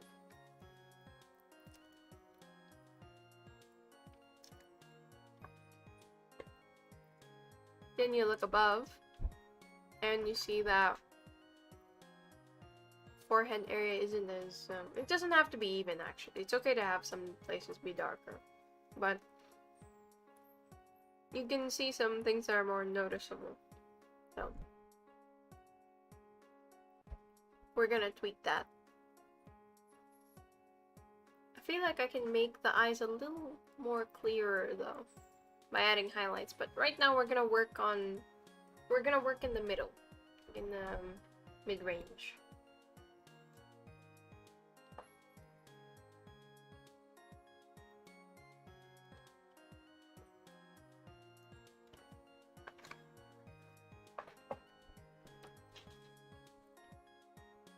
I want to go to the fun part of the drawing where you work on the details and making it feel really nice. But we have to stay here in the you know, mid-range until we have a good foundation to put all the highlights and everything. Because you don't want to go in too early and then make some really nice details and then and then it would just be, you know, covered up by everything that you have to do first. I'm gonna work layer by layer. Not actually layer by layer. This is still a singular layered portrait. But what I mean is, like, we're going to work piece by piece. For proof, you can see this. See? Ta-da! It's just one layer.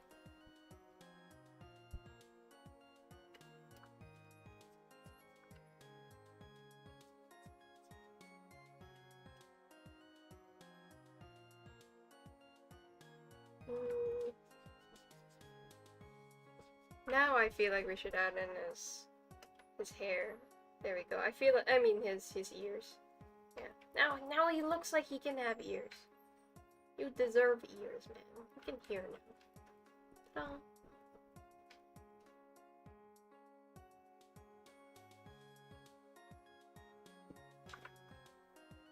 I feel like that's starting to look a little better. Although he does look like his ears are huge. That's fine. I really feel like the middle part, this entire area is making the painting look really different from how I want it to look. So I guess we're going to have to go into that.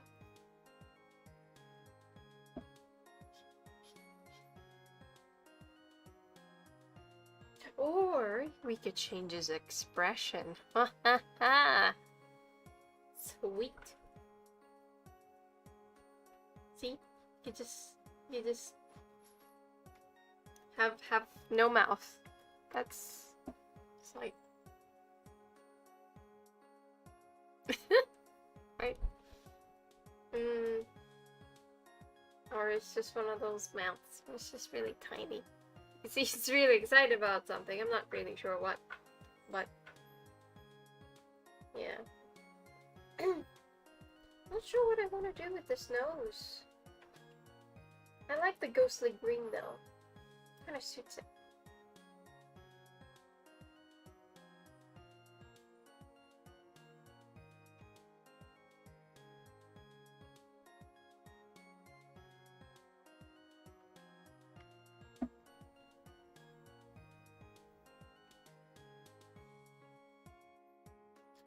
Now I feel like we could go in with a tinier brush. It's because I'm not going to detail the nose that much.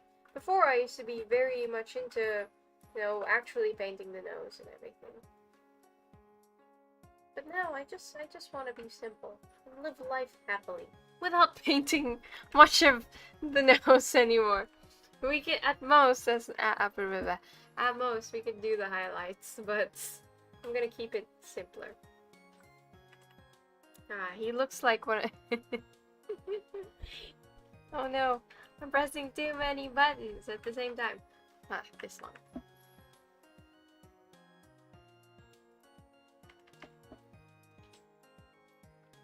It looks like he's gonna like do one of these faces. Or like, oh, that's. Wait. I'm not a fan of it though. Still don't like the look of. It's always my problem. Before, I used to not have any problem with noses, but really right now, this is where I'm having the most trouble.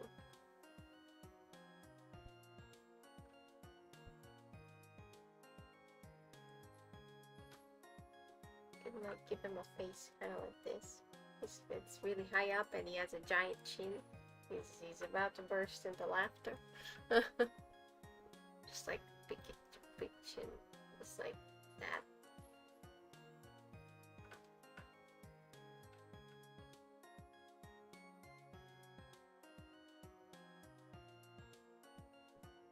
Yeah, I really liked the smile earlier though.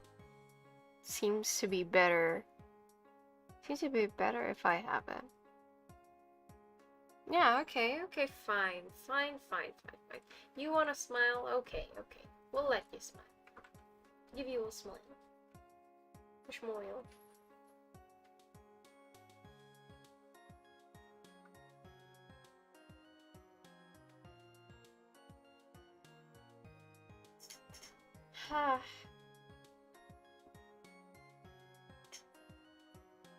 Okay.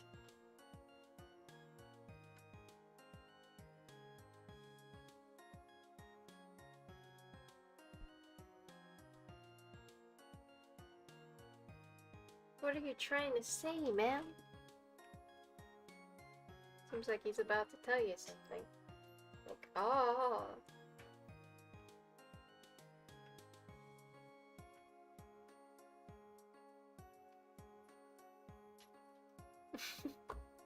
It's one of those dumb faces.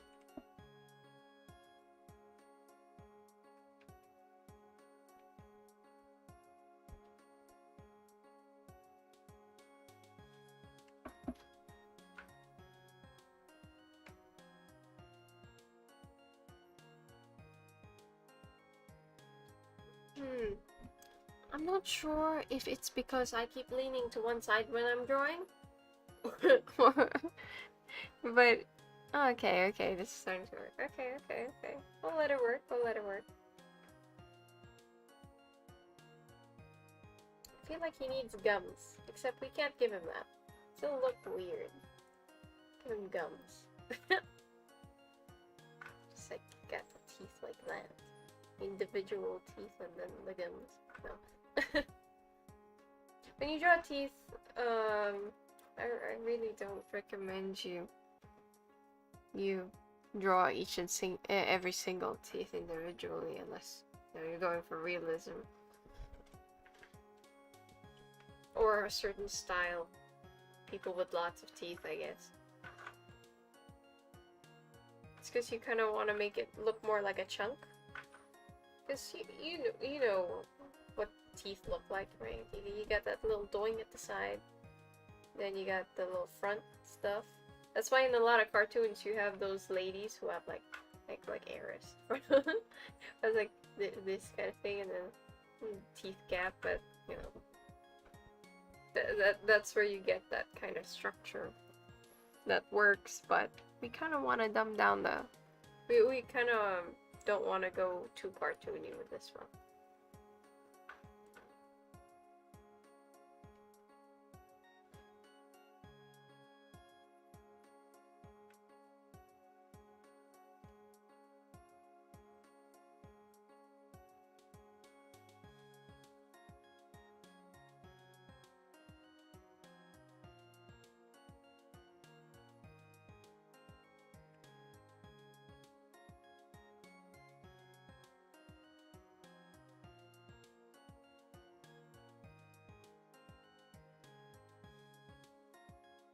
We'll make it lose the edges first, and then we'll bring it back.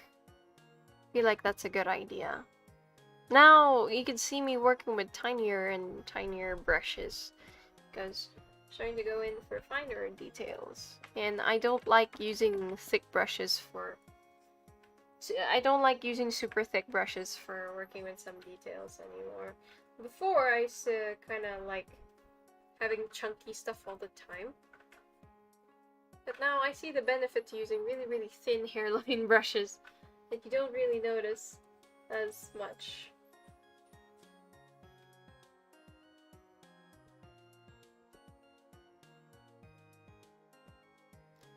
Ah, his mouth has a complete arc. I think that's a little odd. Very wide mouth. Okay. Maybe if we add something darker to bring it down a little more. No, that's not working. Okay.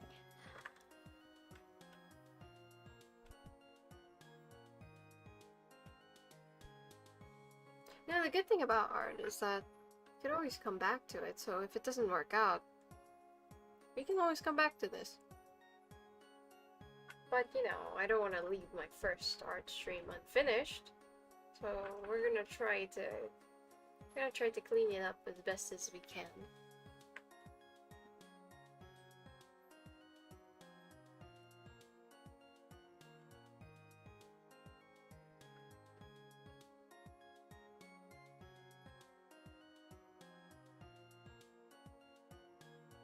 I think that's better.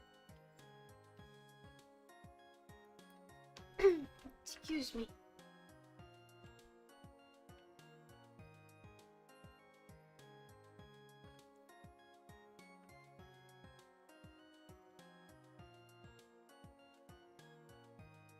I feel like he would have nice shoulders. Because he's got one of those, huh. Then you have like, huh. Bulk. No. Oh, it's really the nose that's just missing. Because, like, I can kind of see the mouth now. Like, even in the thumbnail. Because I'm also viewing it from really, really far away. I have, like I said earlier, I have it on 2 screens. One on my tablet, and then the other one on my monitor. And from what I can see, the nose really is missing. So we're gonna have to bring in a little more detail.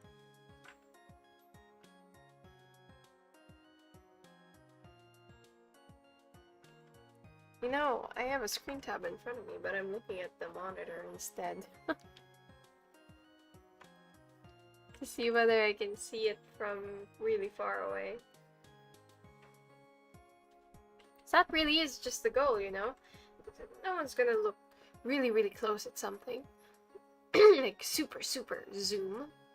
Unless, you know, not a lot of people do that. But you just want to have the general idea down.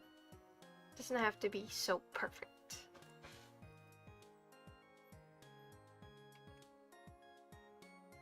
Okay, go for an anime nose where it's just like boop, boop. But I kind of don't. I actually don't like doing that.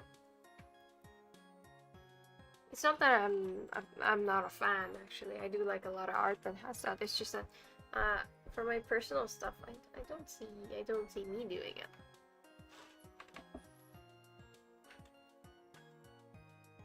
I don't know what to do with you, man. Okay, let's just give you a nose, a schnoz, a mustache.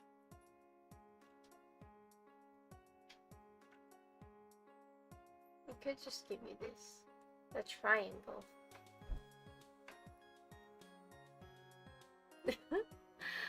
No, it looks like he just has a stick on his nose. Okay.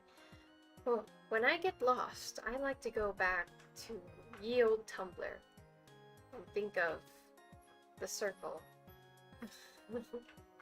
Tumblr red nose circle thing. Or you could just... No, but is he looking up or is he looking down? It seems like he's looking a little down. Okay.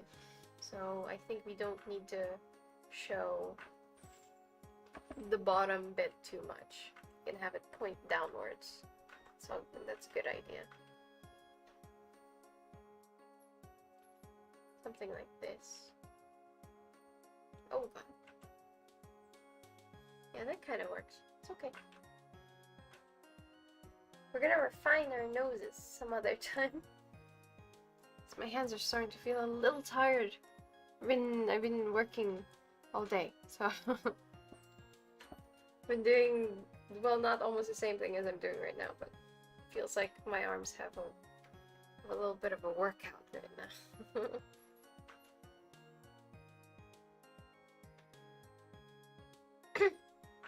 If ever you're drawing, it's always a good idea to take a break in between, because although you see a lot of artists like who live stream, you see that they're able to sit for a really long period of time. Like, let's say like some artists can sit for like 8 hours or like more. Even though you can do that, you shouldn't do it just because you think other people can do it. It's because you could overextend your, you know, your thing. You have to build up to it. You can't just do it all in one go and just decide I'm gonna draw for like this many hours. That's a bad idea. You should take it little by little. Start with like 20 minutes, 20 minutes to an hour, 1 hour to 2 hours, 2 hours to 3 hours. Then you could go long term. It's like if you keep going, if you just suddenly go like, oh, my goal is to be like so and so, so I'm gonna draw this long, and practice for this much. No, you shouldn't. You should take a break. You'll build up to it over time. Like, I've been drawing for years and years and years, and I wouldn't have thought that I'd get to the point where I could do things like this. When I started out, like if you told me that, I'd be like, oh no, that's not me. You just come up with things that surprise you as you go along. You don't have to rush. You should always just take your time and enjoy the journey.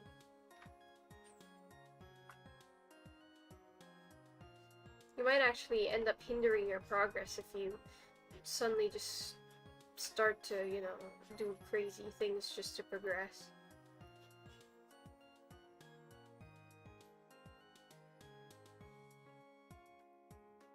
Like, there was this time when I was working, and so my goal for that time was to meet this amount of work for the day, right? And what ended up happening was I actually hurt my hand really bad. So what happened was I couldn't draw properly or feel like I could use my hand properly for a good while. Those things don't go away in one day. Like, you rest and then you're done. You say like, oh, I'm gonna suffer for one day and then the next day I'll be fine. No. You're gonna suffer for like a week or months, or maybe it never goes away. So you should always take a break. If you're feeling tired right now, I don't know who needs to hear this, but you should take a break. Yeah. It actually ends up being counterintuitive because your goal is to finish something earlier, but what happens is it makes your goal is to finish something earlier so that you can do more things later, but then you end up not being able to finish it, and you end up not being able to do the things later. Or maybe you do finish it, but you still don't get to do the thing that you want to do later. So don't do it.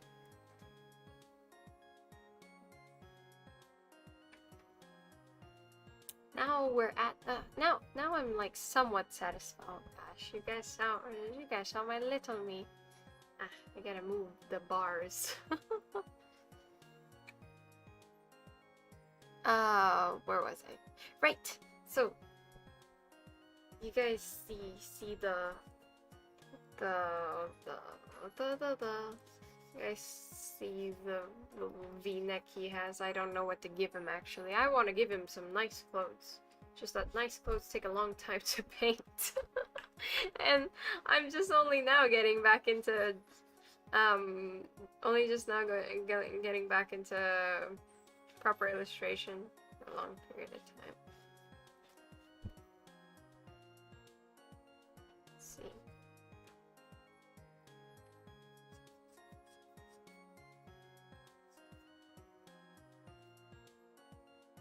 I'm not sure I'm satisfied with this V-neck.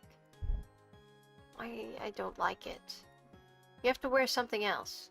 You need to change clothes. Let's see. Let's go green still. Or we could go gray. Can gray work? Okay, this is where I also add new layer. Wardrobe. Wardrobe outfitting. Adding new layers for wardrobe is a good idea. It's like, I always draw in one layer, so like, it's like putting in clothes. Ah, I kind of like this, but then you kind of look like a weird cult member, or like from that game with a lot of keys. The hooded people. But I can't remember the name. But yes. No. Maybe you can just wear a white shirt. You should just wear a white shirt. Just go like that. Maybe the round neck suits you better. Maybe I should ask Charlie. He knows the best white shirts. Wait. This one. Now you don't look like a ghost pirate man with the earrings. We're still gonna add some accessories to you. Now you just look like a guy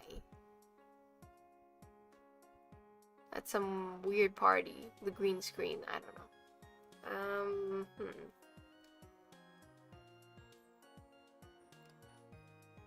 I feel compelled to give you headphones.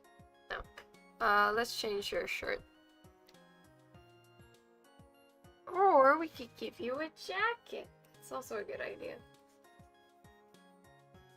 We just did this earlier. What am I doing? That's something else.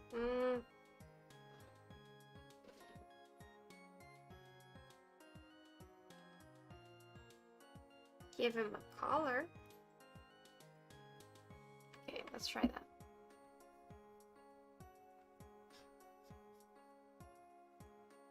Something like this. And then, you look like you're going to school. Except, oh, yeah, you look like you're going to school. You're just gonna wear something like that, and that, and that. Like, wow, you're going to wear your uniform. No, that doesn't work. Actually, no, it kind of does. It's just that I don't want it to work. You're not going to school, Mr. Man. Yeah, actually, the white t-shirt works well. Huh. You could never go wrong with a white shirt. Wait, I liked those shoulders earlier. Let's do the redo. Could also be the angle. Oh, that's also something we could look at. Like, yeah. For example, this one, right? You have it like raise up a little. Looks like he has shoulders. Earlier, he didn't look like he had shoulders. Now he merged down. How do I... Oh, there we go. It's at the bottom bit. Change my workspace, that's why. Okay.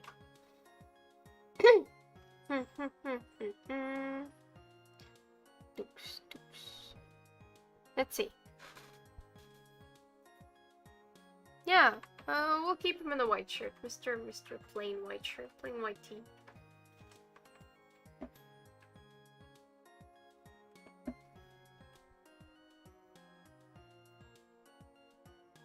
There we go. And then, as for wrinkles, we'll leave it up to you. Your imagination. You could say that, like that. Ta-da! It's something. We have a face. We have eyes. We have a nose. We have ears. Let's give him an earring. Kind of. Does it work? No, I don't think it does. Oh, I'm surprised. We're making good time, actually. I guess it's different when you're more relaxed. The more tense I am when I'm drawing, the less I am able to actually think of what I want to draw.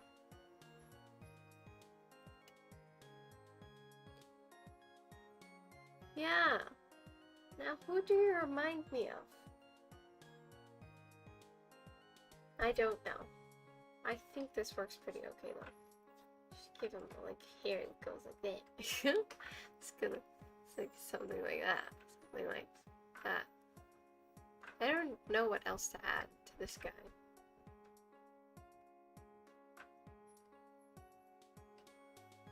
We could go back and then make things more polished, like except the eyes and everything.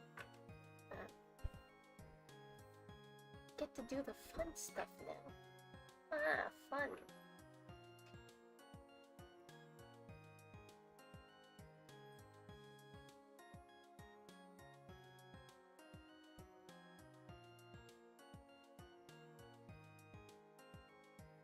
I realize how dark the eyes are.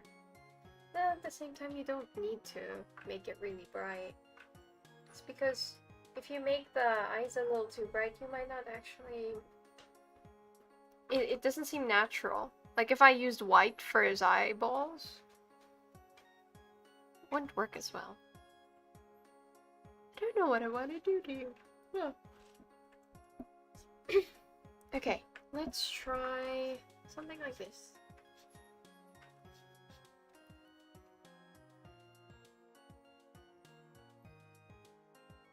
Here comes the longest part of my process. It's usually the start and the finish of, am I done? Am I done already? I don't know if I'm done.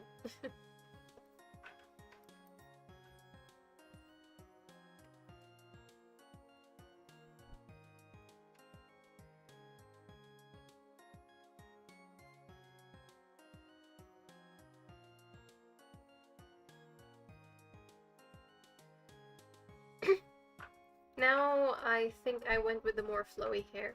Earlier, it looked like his hair was more angular, right? And now it's a little more soft. Still has some angles, but it's a little more soft. You can go with that.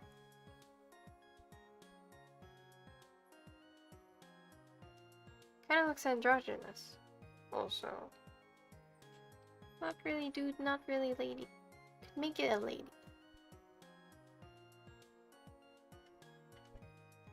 I like this part. This part in particular. It doesn't feel right.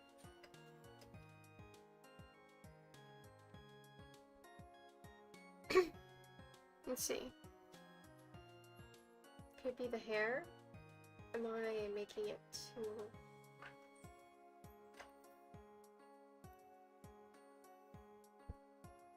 Sorry if this is irritating for some people, but like, the reason why I do this instead of just doing it's because I'll end up just doing that because I'm looking at one single portion of the face instead. So I hope it doesn't annoy anyone.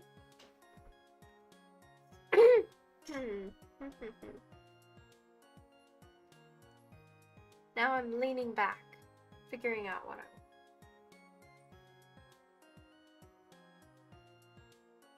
feel like he looked a little differently earlier. Print it out.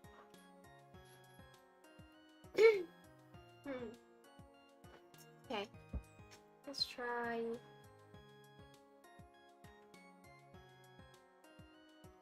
Let's get to the mouth.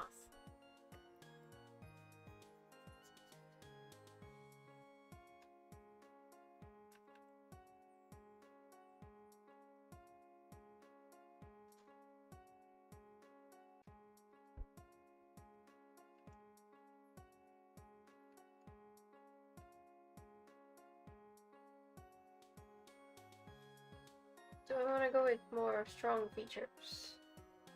Got a thicker neck.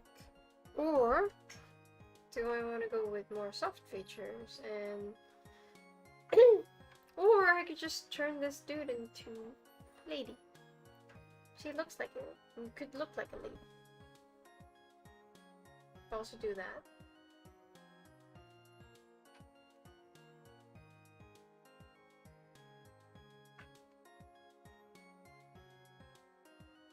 Yeah, actually. Could just turn this into a lady. That works out.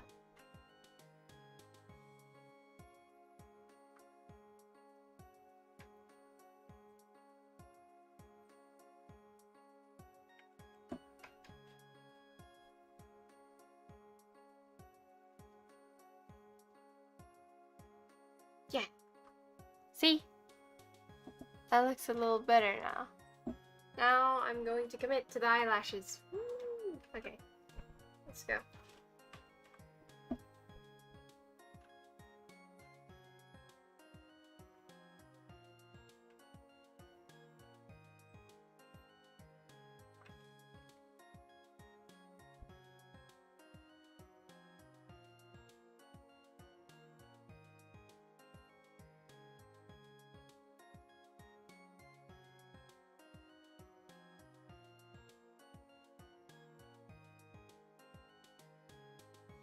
That's one of those really wide brush.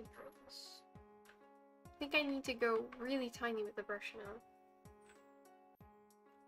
Too tiny. Okay.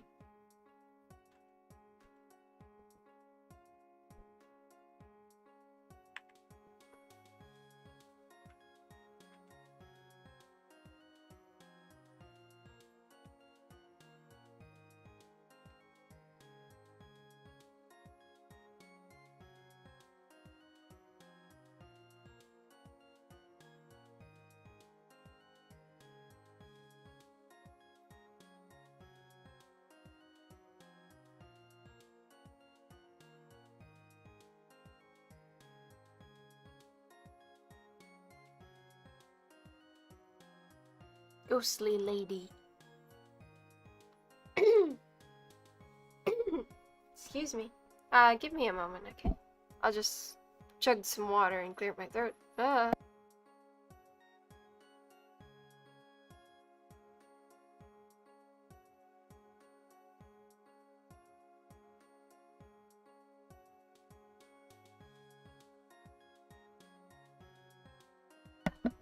hello, hello, hello.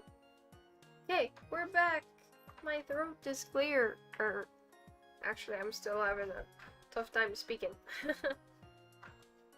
Okay, let's go with this. Yeah. Yeah. Looks like a person. You look like a person. It's great.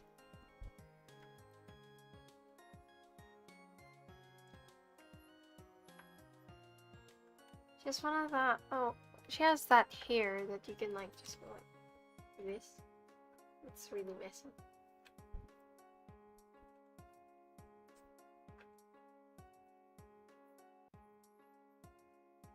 Yeah, she looks pretty good in the thumbnail.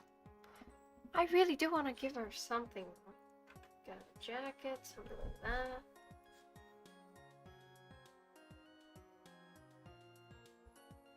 Not sure if it'll make it look nice. Huh. Okay. Oh, actually. Let's make it yellow. I like using yellow. But we said earlier that we'd constrain it. Like a certain color, but I kind of like this color.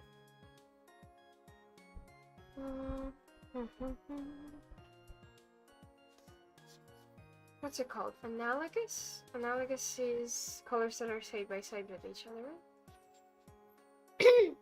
Because I always like adding something a little bright.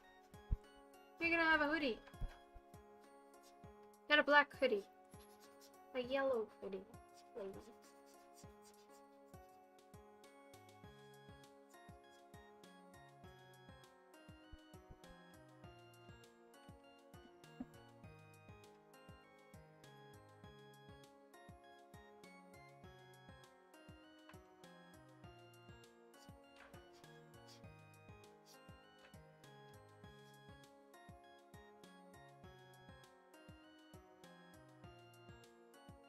Or it's just one of those jackets. But then her face looks paler than the thing that she's wearing. So that makes a problem. But then again, I kind of do like how the yellow looks on the green. It's okay to have her more pale though, because she wasn't gonna look that lively to begin with. Her face is lively, like her eyes and her expression, but not her skin. It's very pale.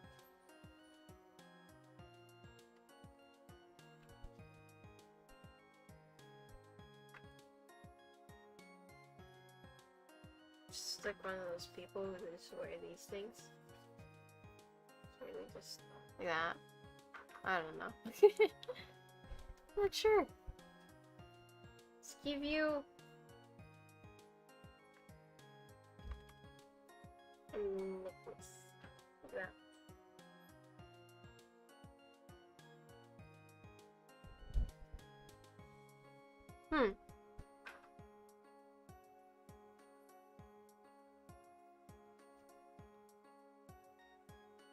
This is fine.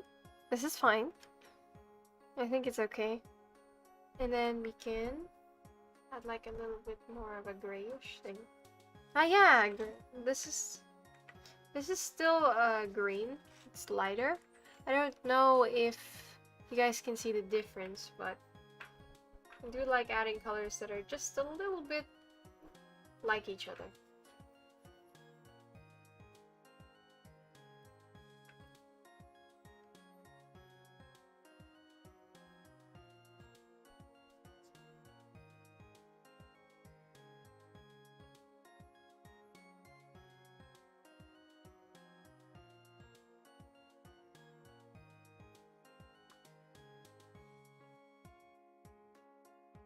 And then we can ground it with a little bit more of the darker colors.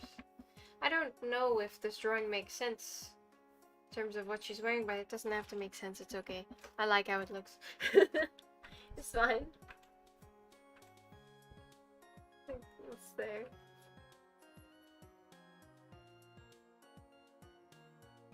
Yeah, that's okay. It's okay. Let's add something here at the side. So let's add a bunny.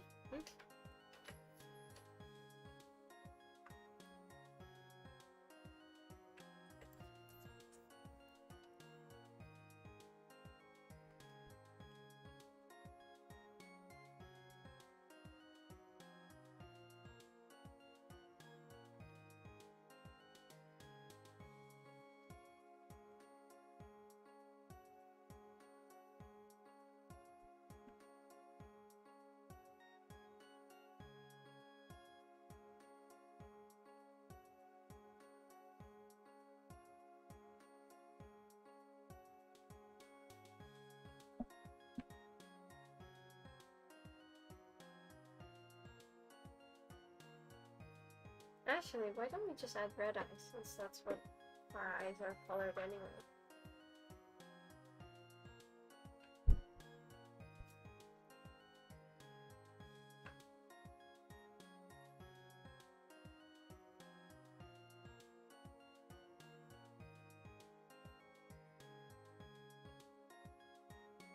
Ta-da!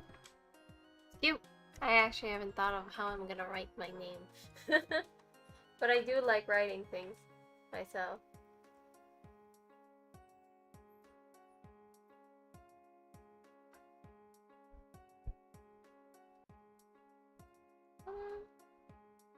Aliwoop.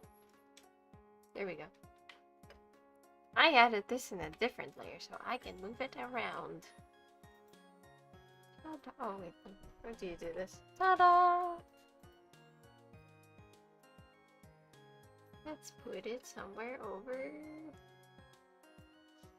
here. Here. Yeah, I kind of like it where it's closer to the green. Let's add it here. Sure, that's good enough. I think it should have been pure white so we can actually see. Ah, I have an idea. Lock the layer. Color it white. Magic.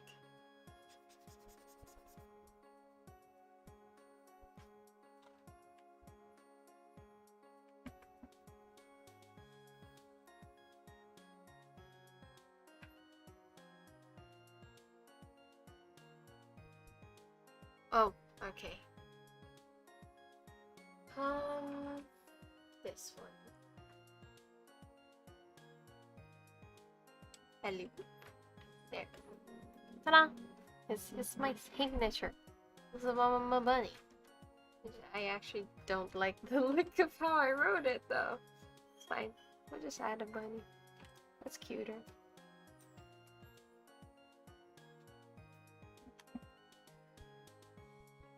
Oh, actually. Actually, that's pretty cute. You just add it here. Cute. Doesn't even look like a signature. It's just like a little bunny thing. Cute. Cute, cute, cute, cute. Cute, cute, cute, cute. Maybe it doesn't look nice because I'm not using the right color. Ah, of course. It's always a good idea to use the right color. Maybe let's use the bright yellow? No. Let's use this one.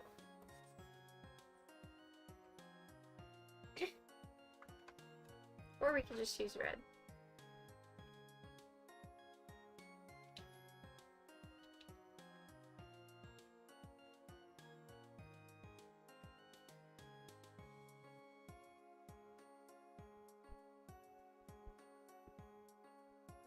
That's cute.